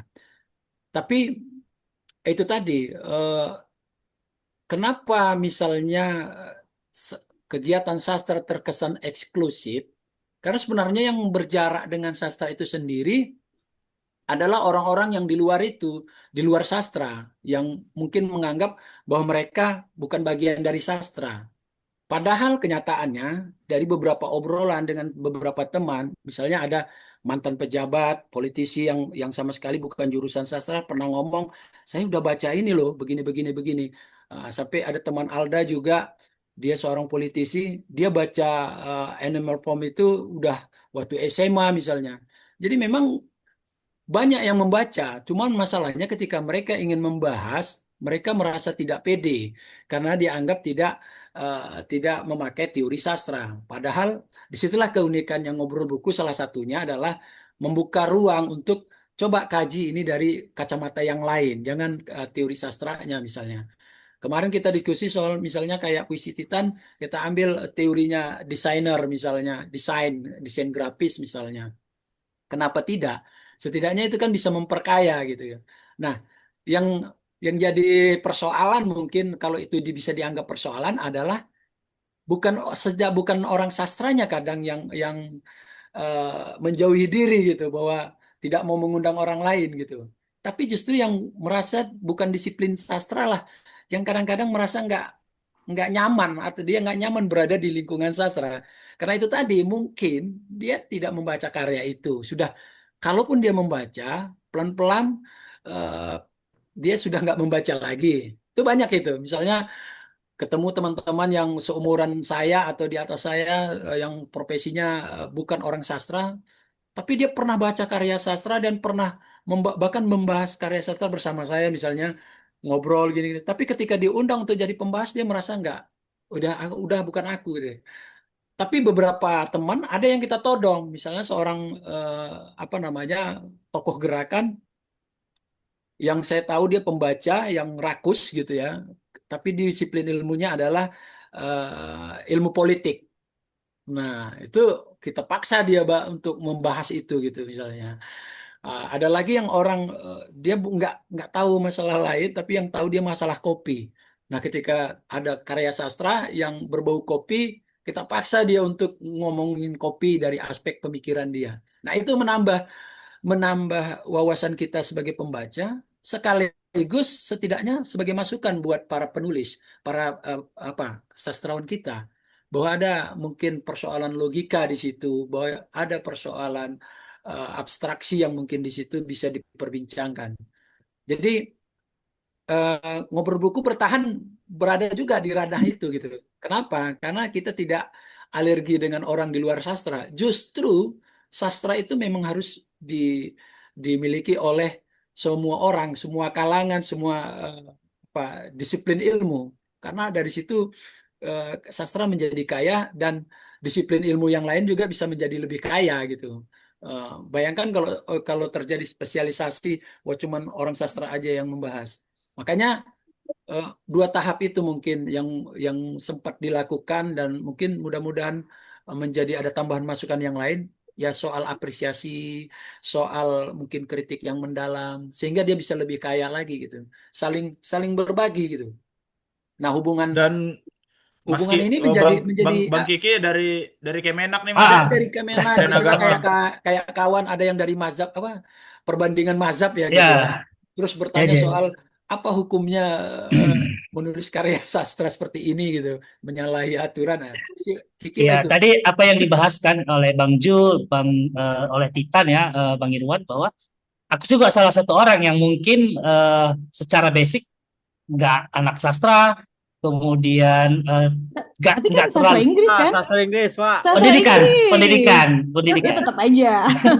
Ya artinya nggak terlalu waktu di kampus kan Iya, lebih iya. lebih spesifik ke agamanya Kak. Bagaimana Aku ahli mengajar nujum lah ya, ya ahli mengajar ilmu nujum. mengajar bahasa Inggris tapi menggunakan apa tekniknya teknik agama misalnya.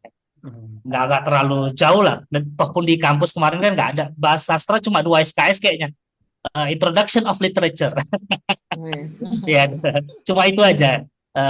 Tapi ya seperti yang disampaikan Titan tadi, aku juga salah satu apa ya orang yang bukan bagian dari sastra tapi tersedot menjadi apa ya menjadi satu bagian dari ngobrol buku yang memang menarik gitu kan untuk membahas karya-karya sastra ini, Mas. Seperti yang latar belakangnya aku sampaikan tadi bahwa sepertinya orang-orang di luar sana itu kayak aku misalnya belum dapat aja satu ruang atau satu wadah yang memang bisa mengekspresikan apa-apa saja yang eh, mengungkapkan itu gitu kan. Seperti yang aku bilang tadi, aku suka gitu sebenarnya ngebahas loh. Ini kok film tadi misalnya kan tentang film ini kok nggak cocok, nggak sesuai dengan buku yang aku baca gitu kan. Lebih enakan bacanya gitu.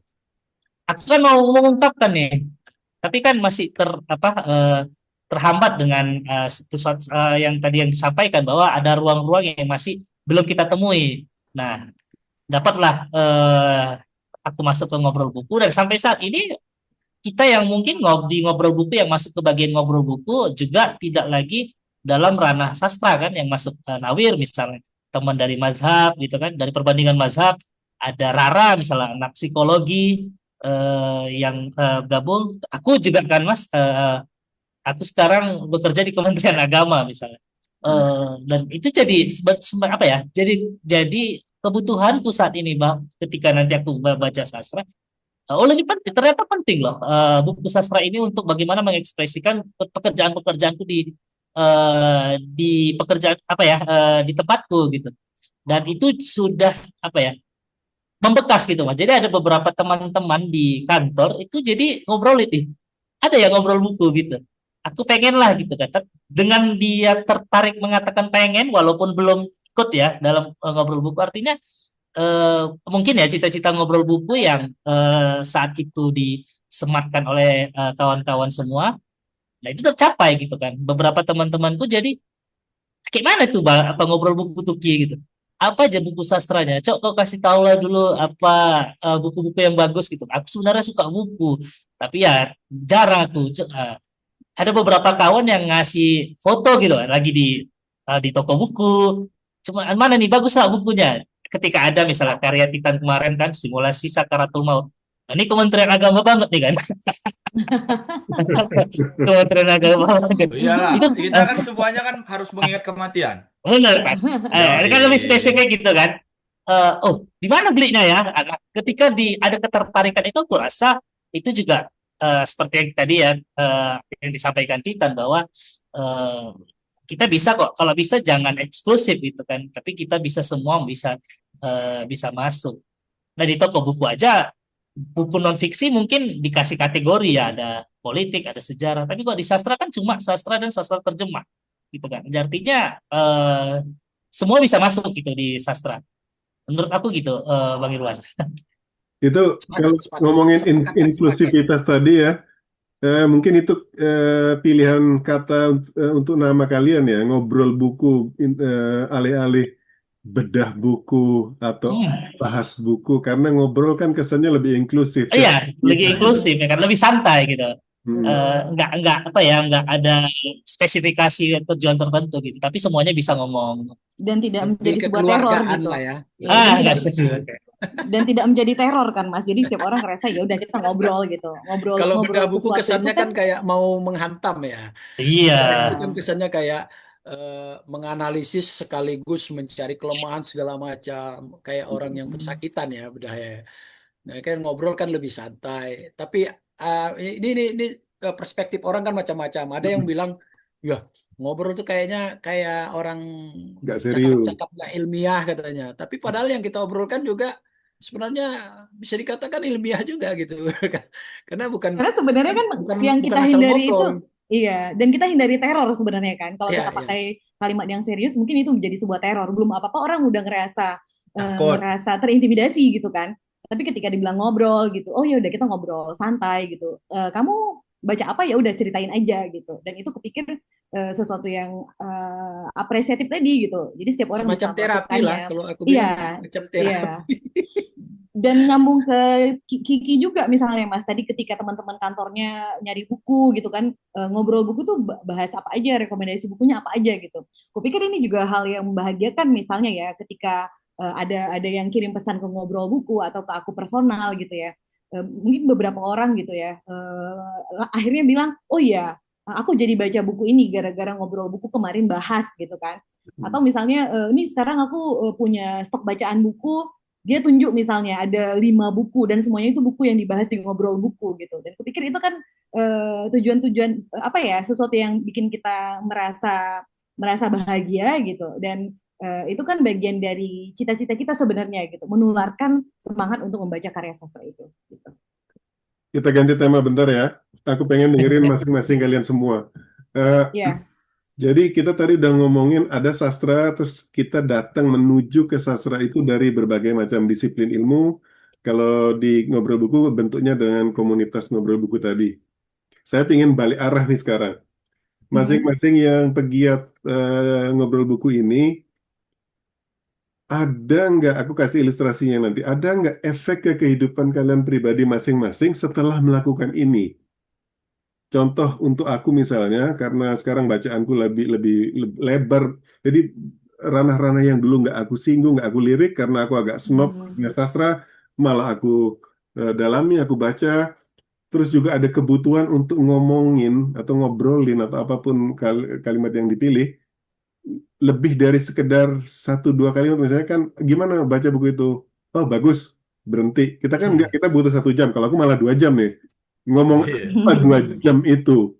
Jadi mau nggak maunya kan kita ditarik-tarik gitu kan. Nah aku melihat ini efeknya ke kehidupanku di kantor. Aku lebih kreatif, aku lebih mengular gitu, lebih pintar mengait-ngaitkan ide dan kemana-mana. Dan ketika rapat bisa mencari celah-celah. Oh, ini ngomongnya nggak nyambungnya di sini nih. Nah, aku pengen dengar satu-satu dari para pegiat ngobrol buku ini. Ada nggak manfaat Asik yang ini ditarik pertanyaan. kembali keluar dari kegiatan komunitas ngobrol buku ini? Siapa yang mau? Ada dulu nih. Ada. Alda Alda, ya. Pak Alda. Udah dulu udah. Ada. Kenapa kok Penerbit. aku lebih menikmati percakapan kalian? Iya. Ya, Mas Irwan biar tahu juga kan di antara kawan-kawan yang rame ini memang aku yang paling pendiam kayaknya. Jadi Tidak. Tidak. nggak memperhatikan apa yang disampaikan kawan-kawan. Itu lebih enak sebenarnya daripada kita harus ngobrolin diri kita sendiri atau apapun itu. Tapi secara pengaruh atau efek itu pastinya kita jadi lebih punya empati gitu ya. Kalau empati itu pasti. Nah, lebih sering kasihan sama orang. Terus ini kenapa kayak gini? Ini harusnya nih hal yang salah, tapi kayak mana kita cara berubah. Tapi pada akhirnya kita sadar juga loh, kita ini cuma manusia yang nggak punya daya untuk ngapa-ngapain. Ya udah, jadi pulang lagi ke realitas. Apa yang kita lihat itu ya kita harus sadar kita sedang berdiri di sini nih. Kita pengen sampai ke suatu tempat, tapi pulang ke realitas nggak bisa tuh. Misal tadi kita mau semua orang baca sastra, kita mau dosen sastra itu baca sastra juga, kita mau semua mahasiswa sastra ikut sama kita. Mungkin karena kita sudah ramah dengan realitas itu, jadi akhirnya ini tidak akan mungkin. Itu cita-cita kita yang ya udahlah entah kapan bisa tercapai. Jadi pada akhirnya mungkin ada kesan bijak gitu ya, kebijakan yang tumbuh di hati kita itu jadi semakin besar gitu. Jadi empati, kebijakan, terus ya udahlah ya gitu. Jadi ya menghadapi realitas itu ya apa adanya aja jadinya sekarang, nggak usah lagi memaksakan sesuatu yang besar. Intinya gitu sih Mas. Itu secara pribadi. Kalau misalnya lebih ke materi ya mungkin karena aku jualan buku juga, penerbit juga, itu menunjang gitu kan, banyak yang nyari buku ini. Terus pun ketika mau nerbitkan buku, aku tahu nih buku ini yang bakal dicari orang. Aku tahu, aku jumpa penulis ini bagus nih, naskahnya bagus, kemudian masanya banyak nih, kalau kita terbitkan bukunya pasti laris gitu. Nah, hal-hal Cakep. yang seperti itu aku nikmati gitu. Aku lebih menikmati hal yang seperti itu daripada yang kita harus bercita-cita besar, karena untuk cita-cita yang besar itu aku udah memasrahkan aja gitu. Ini terlalu besar, udah kita eliminasi, kita pikirkan hal lain yang kecil-kecil aja. Seperti tadi ada pembaca baru, aku banyak, karena aku jual buku nih Mas, aku banyak jumpa pembaca baru jadinya, yang datang ke toko itu aneh-aneh entah dari mana. Jadi aku merasa sebenarnya yang baca buku itu masih banyak, yang kepingin baca itu masih banyak. Cuma kembali lagi kepada dirinya, apakah dia membutuhkan ngobrol buku sebagai wadah untuk dia menyuarakan bacaan bukunya, atau dia memang tipikal pembaca yang aku mengurung diri di kamar, aku baca buku, aku senang gitu. Nah, itu hal-hal yang mesti kita perhitungkan juga. Jadi nggak bisa kita maksakan, kau kan udah baca buku ini, ayo gabung ke ngobrol buku kita. Ya nggak bisa gitu, karena emang tipikal dia seperti itu. Jadi hal-hal yang seperti itu aku menikmati berjumpa-jumpa dengan orang seperti itu. Ada lagi berjumpa dengan teman yang entah dari mana datang, tiba-tiba aku tahu toko ini dari Google misalnya. Aku jumpa juga dengan ngobrol buku gitu. Aku lihat di sana. Jadi hal-hal luar biasa yang nggak pernah kita bayangkan sebenarnya. Justru yang kita cita-citakan itu ketika kita gencar kali ingin menggapainya, yaitu akhirnya menguap. Jadi ya kita pulang ke realita aja, sadar kita ya ini hidup itu yang seperti ini gitu, nggak bisa berbuat yang memikirkan hal-hal yang bukan nabi ya, manusia ya, bukan itu nabi ya. Yang besar-besar kasih ke Bang Juhe aja. Itu Mas ada kalimatnya Mas, ada kalimatnya itu di TikTok Mas. Gimana Maaflah gimana? manusia, bukan bukan nabi boy gitu. Boy. Bukan nabi boy, itu Ya. kalimatnya di TikTok. Aduh, aku nggak main TikTok soalnya. Aku juga. Main lah, main kan. Oh ya. Dia sibuk baca buku, nggak punya waktu buat TikTok. Menarik, menarik, Alda. Oke. Pintu-pintu baru terbuka ya. Mm-mm. Siapa yang mau Apa ya? lanjutin? eh, Efeknya ya tadi yang seperti yang aku sampaikan kan, Bang Iwan. Eh, aku lebih kalau lebih dari pribadi apa ya, ada beberapa lah dari diri sendiri maupun di luar aku kan, misalnya keluarga. Saat ini kan buku-buku kan terpampang di rumah. Aku punya 3 anak, Mas. Jadi buku-buku itu sekarang sudah apa ya, sudah dipegangin sama anakku. Ini apa? Ini apa ya gitu kan? Artinya ada interaksi lah antara ayah dan anak melalui buku gitu. Jadi pengaruhnya itu sangat luar biasa sekali. Di samping tadi di pekerjaan misalnya kan, seperti tadi disampaikan bahwa ada orang-orang yang memang sebenarnya tertarik kan dengan sastra, tapi memang mereka tidak punya waktu, tidak tidak apa ya, tidak jadi tidak tahu ada mana saja yang bisa mereka nikmati untuk membahas buku itu. Dan satu lagi kan dari kecil juga aku senang nulis tadi Mas, walaupun jarang membaca tapi dulu kan sering nulis. Jadi sekarang ini vibes untuk menulis lagi kan datang gitu kan dengan apa ya, dengan jalan yang berbeda. Saat ini aku sudah ada di pekerjaanku ini, jadi aku pengen gitu bagaimana sastra itu bisa masuk ke pekerjaanku itu untuk bagaimana target atau tujuan yang ingin disampaikan itu dapat dengan melalui satu jalan, yaitu jalan sastra. Kalau di ya ini jadi kesempatan baik sebenarnya, karena di antara beberapa orang yang ada di kantor itu kan tidak ada yang menggeluti sastra lebih dalam kan. Nah ini kesempatan nih sebenarnya kan. Masuk nih, kalau gimana kalau kita melalui sastra untuk menyampaikannya di saat orang-orang tidak memilih jalan itu. Nah itu yang aku saat ini sedang berupaya dengan ada teman-teman di sini, ada Bang Ju, ada Kak Eka yang memang lebih ahlinya, dan aku terus belajar sama mereka. Dan percakapan-percakapan setiap minggunya di Ngobrol Buku sering aku dengarkan untuk apa? Ya itu tadi, untuk kepentingan atau kebutuhan kita ke depannya, supaya apa yang kita cita-citakan untuk diri kita bisa dapat gitu kan, bisa dapat tersampaikan. Dan yang lainnya adalah ya itu tadi, keren aja gitu kan kalau kita bisa eh, apa ya, buat puisi, buat novel. Ini Siap. aku kan masih ikut antologi-antologi ini ya kan Mas Luan. Jadi memang sangat saat ini dengan apa ya, dengan melihat teman-teman punya karya yang banyak, jadi kan aku iri gitu kadang kan. Nah itu efek juga kan, keirian itu untuk membuat satu karya baru tunggal gitu kan Kak Eka. Jadi pengen gitu kan untuk membuat. Nah jadi mengikuti ini untuk menguatkan keirian sebenarnya. Lebih Menguatkan bagus. keirian untuk apa, nah kapan ya aku punya, aku iri dengan iri secara positif ya Ku- mungkin. Kumpulkan Untuk diri terus lah, sendiri. apalagi Apa kumpulkan iri terus apa? lah. Iri apa dia nih? Eh, Iri kawan-kawan sudah punya karya, aku belum, Bang Alda gitu Ya loh. makanya dikumpulin Ya itu naskah, tadi, kirim ke dengan Obelian. ya salah satu pengaruhnya adalah ya sekarang lagi dikumpulin gitu. Nah, ya ya. Nah, Semangat, ini punya semangat. banyak buku gitu kan. Jadi punya banyak buku juga gitu. Dan alhamdulillah istri nggak marah kalau beli buku Mas. Itu aja. Oke, kalau marah kasih baca Rumah Kertas saja.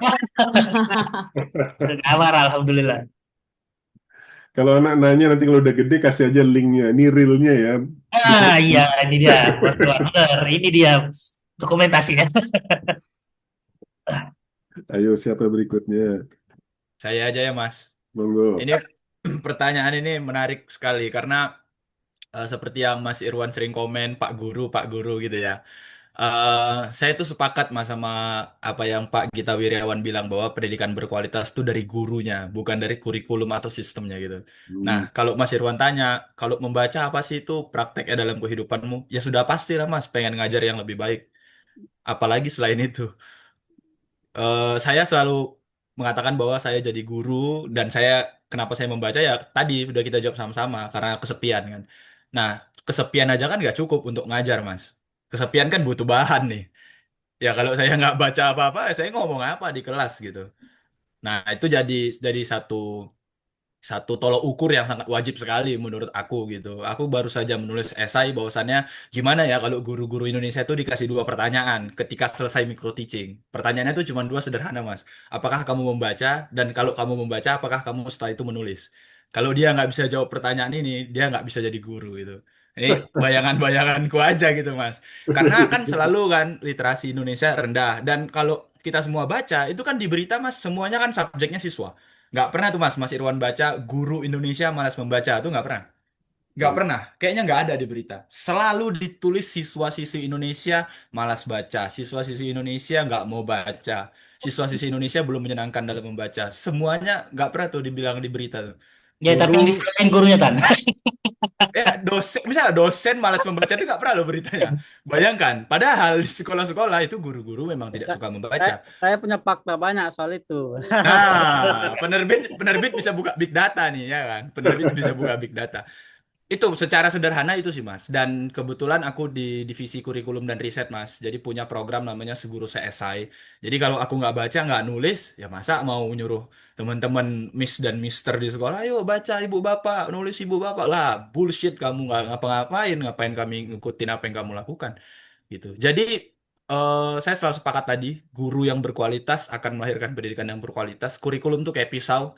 Kalau dia nggak bisa masak, pasti tangannya berdarah gitu ya Mas ya. Kalau dia bisa masak, seperti Paman Yusi, pasti masakannya enak sekali.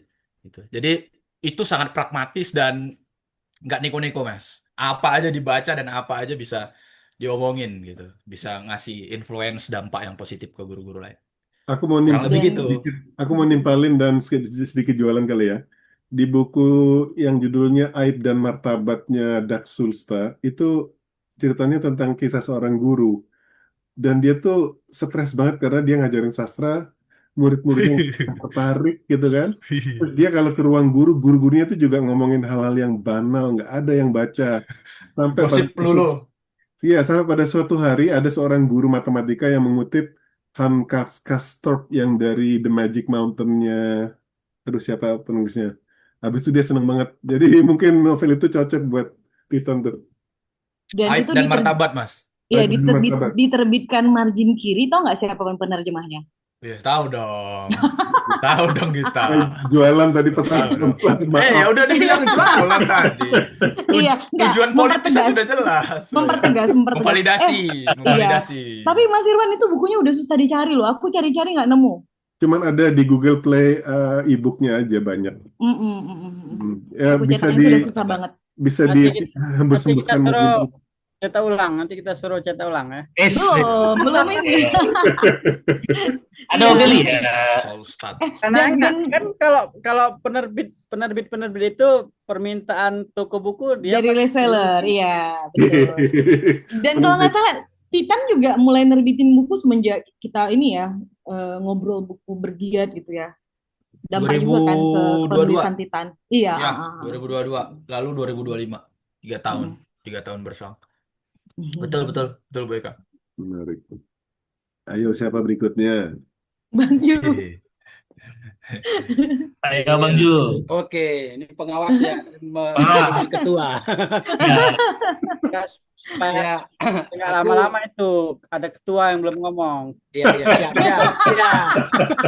Ikat Oh, pada sengaja ternyata urutannya ya. Sengaja ternyata. Orang Padang itu cenderung mendominasi. Iya, ya, apa namanya? Kalau tadi Alda bilang tidak bercita-cita besar, saya justru membaca karya sastra berangkat dari cita-cita besar. Cita-cita besar saya adalah sesuai dengan apa yang saya panjatkan kepada Tuhan bahwa Rabbana atina fid dunya hasanah wa fil akhirati hasanah wa qina azabannar. Jadi ingin bahagia dunia dan akhirat itu kan cita-cita besar. Bapak Tuhannya nggak berani Pak. Hah? Gimana? Bapak Tuhannya nggak berani lah Pak. Jangan lah. Enggak gitu. Maksud gini, sebagai insan yang doif dan zalim. Iya. Ini pasif agresif nih sebenarnya. Iya. Betul. Karena Ini gini, aku strategi masih merasa komunikasi. bahwa Iya, merendah dulu. Baru menusuk. Ya, kalau kita bilang kan kitab suci sudah penuh gitu, sudah cukup lah untuk membuat kita ada pedoman gitu. Memang. Tapi sebagai makhluk Tuhan yang perlu belajar, belajar terus-menerus, sastra bagi bagi aku adalah satu satu cara untuk mencapai cita-cita yang besar itu juga gitu. Jadi bagaimana aku bisa bahagia, itu kan cita-cita besar. Bukan berarti cita-citanya belum tercapai. Ya membaca sekarang, misalnya hari ini membaca sastra, aku udah bahagia, itu cita-cita besarnya sudah masuk gitu. Jadi bahwa realitas memang tidak tidak seperti yang kita harapkan, itulah tantangannya. Semakin kita membaca karya sastra, semakin kita bisa memahami, menghayati realitas yang tidak kita harapkan itu. Sehingga bahagia itu sebenarnya simple. Kalau mau disimpelkan, ketika kita baca karya sastra, kita bisa menghayati kehidupan, kemudian kita bisa menerima itu sebagai sebuah realitas, itu kan sudah sebuah kebahagiaan. Dan banyak orang bercita-cita untuk mungkin cita-cita besarnya jadi ini, jadi itu kan profesi, itu predikat, bukan sesuatu yang hakiki sebenarnya. Tapi Karena kalau hanya amat hakiki yang anak hakiki. hakiki cuma ada di sana yang hakiki. Aku melihat dengan sastra aku diajak untuk menghargai disiplin ilmu lain. Maka aku akan membaca misalnya karya-karya yang mungkin ada arsiteknya, kemudian ada persoalan biologinya, misalnya kayak baca gennya si Mukherjee misalnya, atau membaca si Homo Deusnya si apa Yopal gitu. Nah, itu ketertarikan itu kan berawal dari membaca sastra gitu. Bahwa dari sastra aku jadi pengen tahu disiplin ilmu lain itu apa saja gitu. Bahkan kalau misalnya aku mau kalau menurut aku secara pribadi mau aku kerucutkan bahwa aku ingin menjelajahi disiplin ilmu lain tapi pintu masuknya adalah sastra. Kira-kira seperti itu. Sehingga media pembelajarannya makin makin penuh gitu. Bahkan sesuatu yang mungkin belum aku temukan penjelasannya di buku-buku yang teologi misalnya, aku bisa menemukannya di sastra misalnya. Jadi saling memberi dia, saling memberikan apa namanya kekuatan, motivasi, inspirasi. Maka sastra yang membuat aku tetap betah, bahkan insya Allah akan betah selalu. Bahkan kalau kita pakai bahasa orang lain, eh, kalau nanti kamu hidup di kehidupan yang lain, kira-kira buku apa yang mau kamu baca? Misalnya begitu, selain kitab suci kan, ya buku sastra. Ya, bahwa di sastra ada filsafatnya, bahwa di sastra ada sisi teknisnya, itu mencakup yang lain. Tapi bukan berarti mengecilkan disiplin ilmu lain. Karena justru dengan adanya disiplin ilmu lain, sastra jadi kaya. Nah, kekayaan di sastra inilah yang menurut aku memberikan kebahagiaan. Sehingga aku tidak bisa, kalau dulu misalnya aku hanya membaca teori komunikasi karena dulu basicnya di ilmu ilmu komunikasi, tapi di situ ada juga bicara soal sastra misalnya, mungkin aku akan bicara tentang jurnalistik atau tentang komunikasi aja dengan teman-teman komunikasi, dan mungkin aku agak minder. Tapi ketika aku membaca karya sastra, karena sastra adalah ruang terbuka, dunia terbuka bagi siapa saja. Bahkan tidak mesti kalau ilmu kedokteran, tamat dari kedokteran bisa jadi dokter, tapi nggak bisa dia jadi dokter kalau tamatan dari apa jurusan lain, kan begitu. Tapi di sastra, siapa saja boleh menjadi pemain. Bahkan menjadi pemain yang sambil lalu, sekilas sepintas saja pun boleh. Begitu terbukanya dunia sastra itu membuat membuat aku menjadi nyaman gitu. Sehingga kenyamanan inilah yang membuat aku bisa berada di tengah masyarakat, misalnya mau dari golongan apa saja, aku merasa nyaman. Kenapa? Dengan sastra aku tidak tidak harus minder bicara dengan siapa saja. Ah, cuman baru-baru ini memang aku mengalami shock culture misalnya ketika aku pulang ke kampung kemarin. Yang tadi-tadinya kita bicara oke-oke saja, tapi ketika ketemu dengan tokoh-tokoh adat, ini agak tersendat juga bicaranya gitu. Artinya berarti ada yang kurang di pembacaanku, maka aku harus lebih tekun lagi membaca karya sastra. Setidaknya dengan membaca sastra, aku bisa happy, itu luar biasa. Kalau orang lain, misalnya dengan mengajak misalnya orang lain, itu juga bagian dari cita-cita besar. Eh, Sastra sebagai alatnya untuk mengajak orang bahagia bersama. Tapi kalau ada orang yang nggak mau bahagia bersama, ya masa bodoh lah. Untuk sementara biarlah aku bahagia sendiri. Setidaknya Kalau kalian tak mau bahagia, lihat aku tersenyum saja pun sudah jadilah. Kira-kira gitu. Nah, Oke. Jadi Nanggepin dikit, sekarang giliranku. nanggepin dikit Gitu. dari Bang Juhe tentang membaca sastra terus saya happy gitu kan. Menurut aku itu poin yang bagus banget kalau kita mau menularkan ini. Kita lihatlah ke orang-orang itu, oh orang ini kok happy ya? Apakah gara-gara dia baca sastra ya? Dia senyum-senyum melulu gitu kan? Menurut aku di situnya kalau kita udah dengan menteror tadi itu bukan pendekatan yang ya, ya, efektif ya. menurut aku. Kita harus membuat sastra itu undeniable karena seperti joke kita nggak Ya. bisa loh bilang joke ini lucu banget loh. Kamu harus lucu dan dia harus ketawa di saat itu juga. Eh, Hmm. ketidak undeniability itu loh yang perlu kita cari. Bentuknya seperti apa kita juga mari kita cari bersama. Nah ini gongnya nih Oke. Ibu Eka nih. Baik, sebagai ini ya, yang terakhir ya. Kalau aku, ini kok yang konkret lah ya, yang konkret yang benar-benar aku Aku rasakan konkret loh tuh Kak. sepanjang. Bahagia itu konkret loh. Hanya kami abstrak ya kak ya. Nggak ada Yang yang happy itu konkret memang. Setuju kan? Setuju, setuju. Nah, yang kalau di aku ya sepanjang di ngobrol buku gitu. Yang pertama tentu jumlah bukuku itu banyak jadinya gitu. Itu bertambahnya double-double lah gitu. Karena selain buku-buku yang memang dibicarakan di ngobrol buku, rasa curiosity itu ya penasaran terhadap buku-buku karya sastra yang lain tuh makin besar gitu. Jadi memang makin banyak, koleksi bukunya makin banyak dan itu makin bikin bahagia. Ini kalau bahagia kan kita sendiri yang ngukur ya sebenarnya kan. Jadi ngelihat buku-bukunya bertambah itu bahagia. Jadi koleksinya bertambah itu yang pertama. Yang kedua tentu apa ya intensitas membaca karya sastra itu bertambah gitu. Makin banyak karya yang dibaca gitu. Tapi justru makin kadang-kadang numpuk juga di kepala sebenarnya yang saking banyaknya gitu. Dan ngobrol buku itu ya jadi satu wadah juga untuk nyalurin tadi itu apa yang dibaca apa yang dipikirin itu ya lewat ngobrol bukunya walaupun misalnya tetap ada momen ketika ngerasa aku ngapain sih baca buku banyak-banyak misalnya gitu ada momen tentu ada momen-momen seperti itu kan kita ngerasa Mulai tersesat kayak namanya. iya kayak dihianati juga kadang-kadang gitu kan ini bener nggak sih ya gitu kan tapi pada akhirnya kita karena mungkin realitasnya itu kan nggak seperti itu gitu ya ketika kita membaca karya sastra yang ngomongin banyak peristiwa gitu ya juga mengharapkan kondisi yang ideal gitu tapi realitas yang berbeda gitu kadang-kadang kan itu di satu sisi bisa jadi apa ya pressure juga gitu tapi balik lagi ngelihat dengan bijaksana lagi berbagai berbagai hal yang diperoleh tersebut gitu.